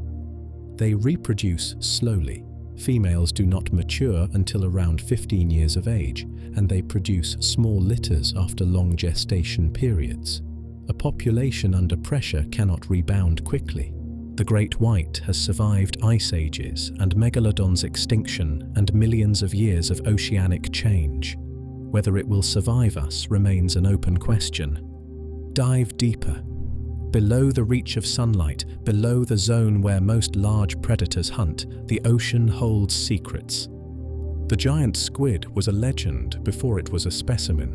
Sailors spoke of kraken, of tentacles wrapping around ships, of eyes the size of dinner plates staring up from the deep. Scientists dismissed these stories until the evidence became impossible to ignore. Beaks in whale stomachs, sucker scars on sperm whale skin, the occasional carcass washing up on a beach, half-rotted and strange. The first photograph of a living giant squid in its natural habitat was taken in 2004. The first video in 2012. We have been telling stories about this animal for centuries, and we have been filming it for barely a decade. Architeuthis ducks can reach 13 meters, including tentacles. Its eyes are the largest in the animal kingdom, up to 27 centimeters in diameter, evolved to detect the faintest traces of bioluminescence in the deep. It lives at depths between 300 and 1,000 meters, possibly deeper. We know almost nothing about its behavior, its reproduction, its population size. It is not alone down there. The colossal squid, Mesozoic hamiltoni, may be even larger. Shorter tentacles but a heavier body, armed with rotating hooks instead of suckers. It lives in Antarctic waters, at depths that make observation nearly impossible. Fewer than a dozen intact specimens have ever been examined. These are giants hiding in plain sight, in an ocean we think we know. They fill niches that have existed for hundreds of millions of years. The niche of the large cephalopod predator, the role that Camarasaurus played in the Ordovician and Ammonites played in the Mesozoic. The body plan changes, the role persists. In 1938, a museum curator named Marjorie Courtenay Latimer was examining the catch from a local fishing trawler in South Africa when she noticed something unusual. The fish was about 1.5 meters long, with strange, lobed fins and scales like armored plates. It was an ugly thing, mottled blue-grey, with a smell that suggested it had been dead for some time. Courtenay Latimer did not know what it was. She only knew that it was wrong, that it did not match any fish she had seen before. She contacted J.L.B. Smith, an ichthyologist who had spent years studying the fish of southern Africa. When Smith saw her sketch, he did not believe it. He could not believe it. The fish was a coelacanth. Coelacanths were supposed to be extinct. They had disappeared from the fossil record at the same time as the dinosaurs, 66 million years ago. Finding a living coelacanth was like finding a living pterodactyl. Impossible. A violation of everything paleontology had established about the history of life. And yet, there it was. Dead on a dock in East London, South Africa, stinking in the December heat. It took 14 years to find a second specimen. The coelacanth, it turned out, lived in deep water off the Comoro Islands, between Madagascar and the African mainland. The locals had been catching them for years. They called them gombessa and considered them worthless. The flesh was oily and unpleasant, useful only for roughening bicycle tire tubes. A second population was discovered off Indonesia in 1998. There may be others. The coelacanth is not a giant by the standards of this story, but it is something perhaps more remarkable. A survivor, a lineage that has persisted, essentially unchanged, for 400 million years. It swam with Dunkleosteus. It watched the mosasaurs rise and fall. It outlived Megalodon by 60 million years. The deep ocean is a refuge. It is cold and dark and stable, buffered from the catastrophes that periodically devastate the surface. Creatures that retreat into the deep can persist there, generation after generation, while the world above burns and freezes and burns again. The giants of the deep are not relics. They are reminders that the ocean is older than we imagine, that it keeps its secrets well, and that survival is sometimes less about strength than about finding a quiet place to wait out the storm. In the Atacama Desert, the driest place on Earth, there is a hill made of whales. The Pan-American Highway runs through northern Chile, cutting across a landscape so barren that it has been used to simulate Mars. Nothing grows here. Rain has not fallen in some areas for centuries. The ground is salt and rock and silence. In 2010, construction crews widening the highway sliced into a low ridge near the town of Caldera. What they found stopped the machines. Bones. Dozens of skeletons laid out in parallel rows emerging from the sandstone like a photograph slowly developing. Whales, baleen whales, at least 40 individuals, some over 12 meters long. Mixed among them were the remains of other creatures, seals, dolphins, an aquatic sloth, a walrus-faced whale called Odobenocetops that had been extinct for millions of years. They called the site Cerro Balena, Whale Hill. The whales had not died of old age. They had not been killed by predators. There were no bite marks, no signs of struggle. They had died together in at least 4 separate events spread over thousands of years, always in the same place, always ending up on the same ancient shoreline. Forensic paleontology eventually provided an answer. The chemistry of the rock, the arrangement of the bones, the types of algae preserved in the sediment, all of it pointed to a single cause. harmful algal blooms, red tide. The whales had been poisoned. They had swum into water thick with toxic dinoflagellates, breathed the contaminated air at the surface, eaten fish that had concentrated the toxins in their flesh. One by one they had grown disoriented, weakened, and died. The currents carried their bodies to this shallow inlet, where they were buried in sediment and preserved for 9 million years. Cerro Balena is not just a graveyard, it is a record, a 40-ton timestamp repeated across millennia, documenting events that would otherwise have left no trace. This is what giants do. They record, they remember, they write history in their bones. A blue whale, feeding in Antarctic waters, consumes 4 tons of krill per day. The krill are rich in iron and nitrogen, nutrients that are scarce in the open ocean. The whale digests these nutrients, extracts what it needs, and excretes the rest. Whale feces, a reddish, cloudy plume that disperses near the surface, is one of the most potent fertilizers in the marine environment. The iron in that plume feeds phytoplankton. Phytoplankton are microscopic plants, the grass of the ocean, the base of the food web. They absorb carbon dioxide from the atmosphere and release oxygen. They are responsible for roughly half of all the oxygen produced on Earth each year. More whales means more feces. More feces means more iron. More iron means more phytoplankton. More phytoplankton means more oxygen, more fish, more krill, which means more food for whales. The cycle feeds itself. Scientists call this the whale pump. Before industrial whaling, when great whale populations numbered in the millions rather than the hundreds of thousands, this pump operated at a scale we can barely imagine. The Southern Ocean was more productive, more fertile, more alive, in part because millions of whales were swimming through it, eating and defecating and dying. The dying matters too. When a whale dies in the open ocean, its body sinks, 40 tons of flesh and bone descending through the water column, falling for hours or days until it reaches the sea floor. Scientists call this a whale fall. A whale fall is an oasis in the desert of the deep sea. The abyssal plain is nutrient poor, food is scarce, creatures down there survive on marine snow. The slow drift of particles from the productive surface, a famine ration that trickles down over thousands of meters. A whale carcass is a banquet, a bonanza, 100 years of food arriving all at once. The first scavengers arrive within hours.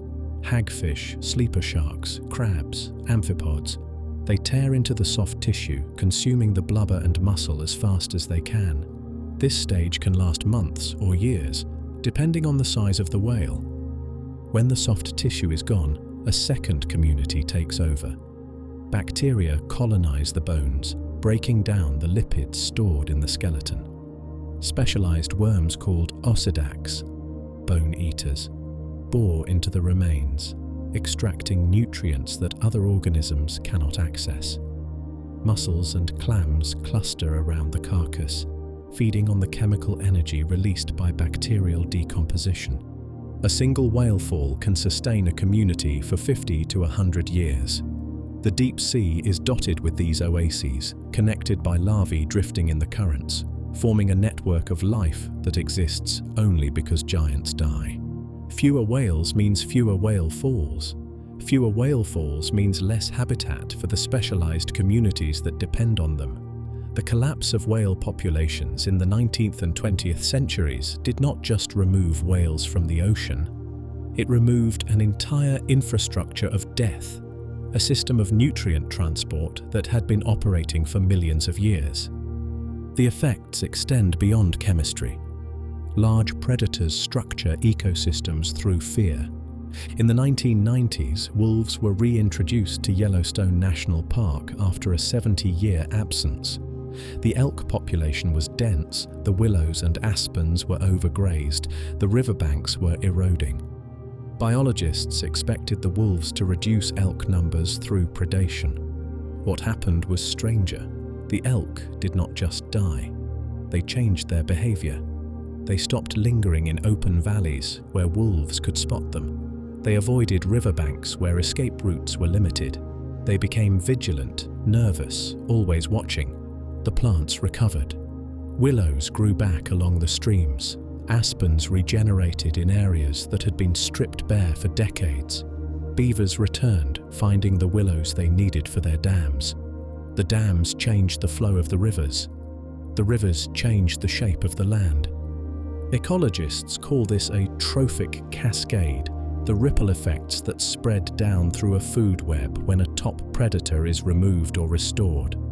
The wolves did not just kill elk, they changed how elk used the landscape, and that change restructured the entire ecosystem. The same dynamics operate in the ocean. Great white sharks patrol the coastlines of South Africa, California, Australia.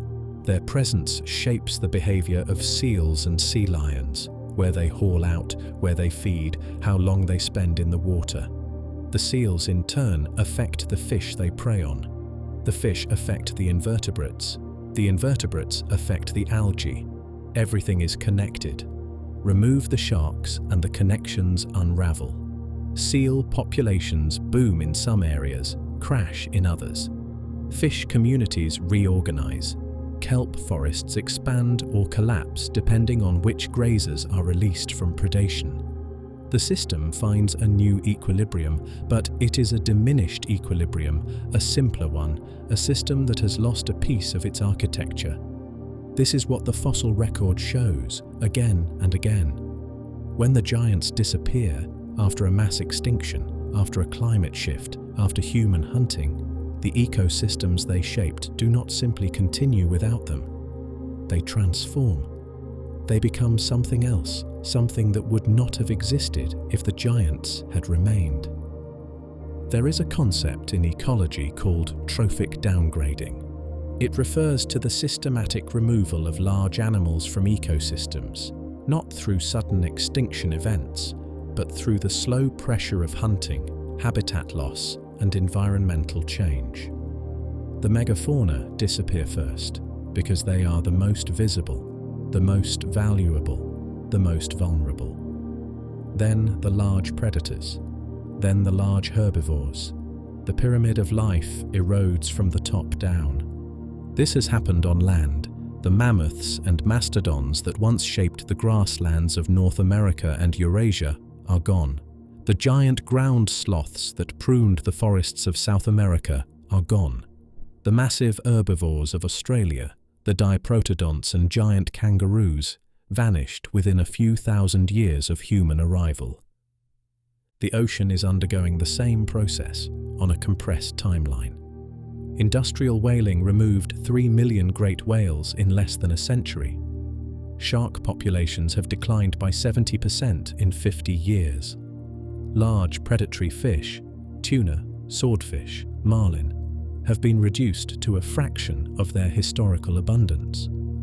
The ocean that European explorers encountered in the 16th century, teeming with whales and sharks and giant fish, no longer exists.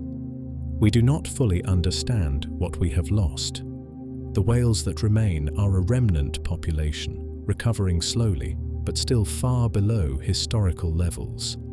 Their ecological function, the nutrient transport, the whale falls, the behavioral effects on prey populations, operates at a fraction of its former intensity. The ocean is running on a diminished budget, and we do not know what the long-term consequences will be. Giants are not decorative. This is the lesson of Cherobalena, of the whale pump, of the trophic cascades that ripple through ecosystems when large animals disappear. Giants are functional. They move nutrients. They structure food webs. They create habitat when they die. They record history in their bones. An ocean without giants is not the same ocean with a few missing species. It is a different system, operating by different rules, supporting different communities. The absence of the giants is not an empty space. It is a presence of its own, a weight that presses on everything that remains. The fossil record tells us that giants always return, given enough time. After every mass extinction, new giants evolve to fill the empty niches. The physics of the ocean demands it. The evolutionary pressure toward large size never goes away. The recovery takes millions of years. Human civilization has existed for perhaps 10,000. The whales we are protecting now, the sharks we are struggling to conserve, they are not just individual species. They are the last remnants of a system that took hundreds of millions of years to build. If we lose them, the ocean will eventually produce new giants. We will not be here to see it. The choices we make now determine whether our grandchildren will live in a world with blue whales and great whites and sperm whales diving 3,000 meters to hunt giant squid, or whether they will inherit an ocean of jellyfish and small fish, an ocean that has been stripped of its largest inhabitants and left to rebuild itself from scratch. The giants cannot speak for themselves. They can only swim and feed and die and wait for us to decide their fate. 500 million years is a span of time the human mind cannot truly grasp.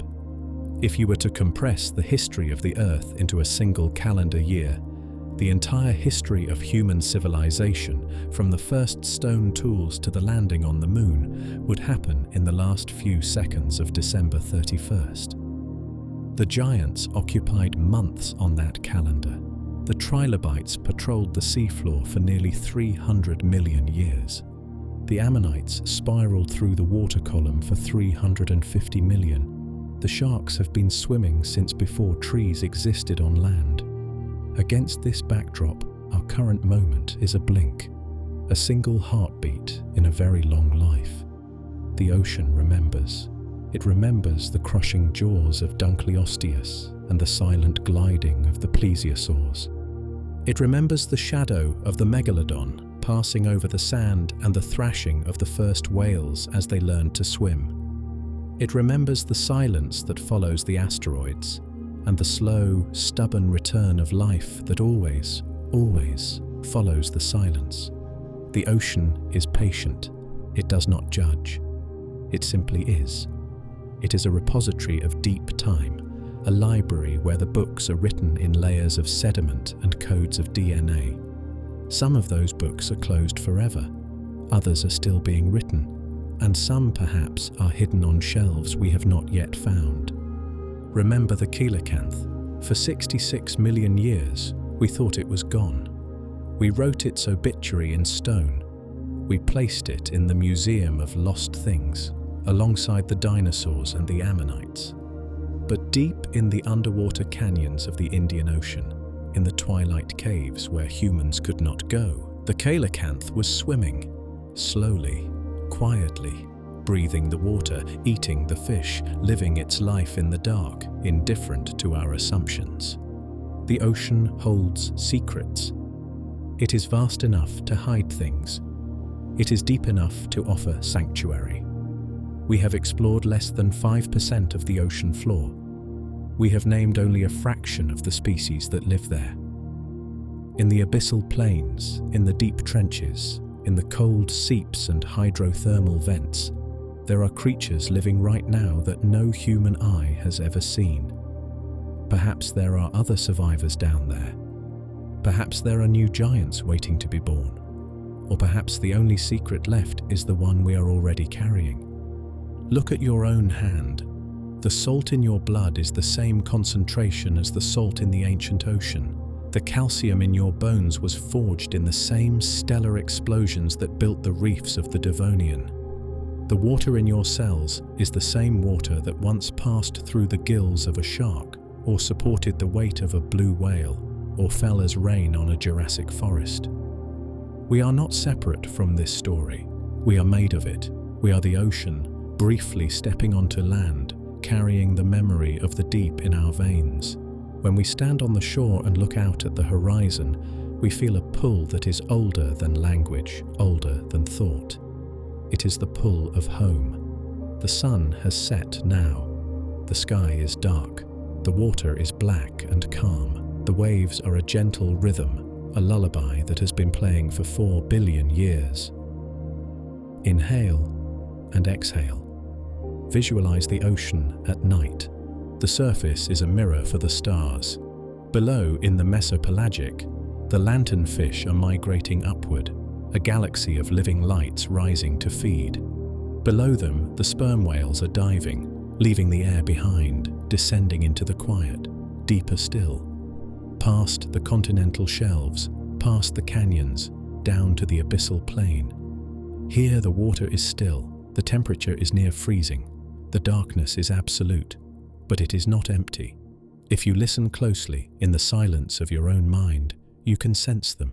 The ghosts of the giants, the shadows of the past, the promise of the future, they are all there, suspended in the dark water. The Anomalocaris, the Dunkleosteus, the Megalodon, the blue whale. They are swimming together in the endless, timeless ocean of the night, drifting, weightless, at peace. The ocean remembers them all, and tonight the ocean holds you too. Sleep now. The water is warm, the current is slow, the giants are watching over you. Good night.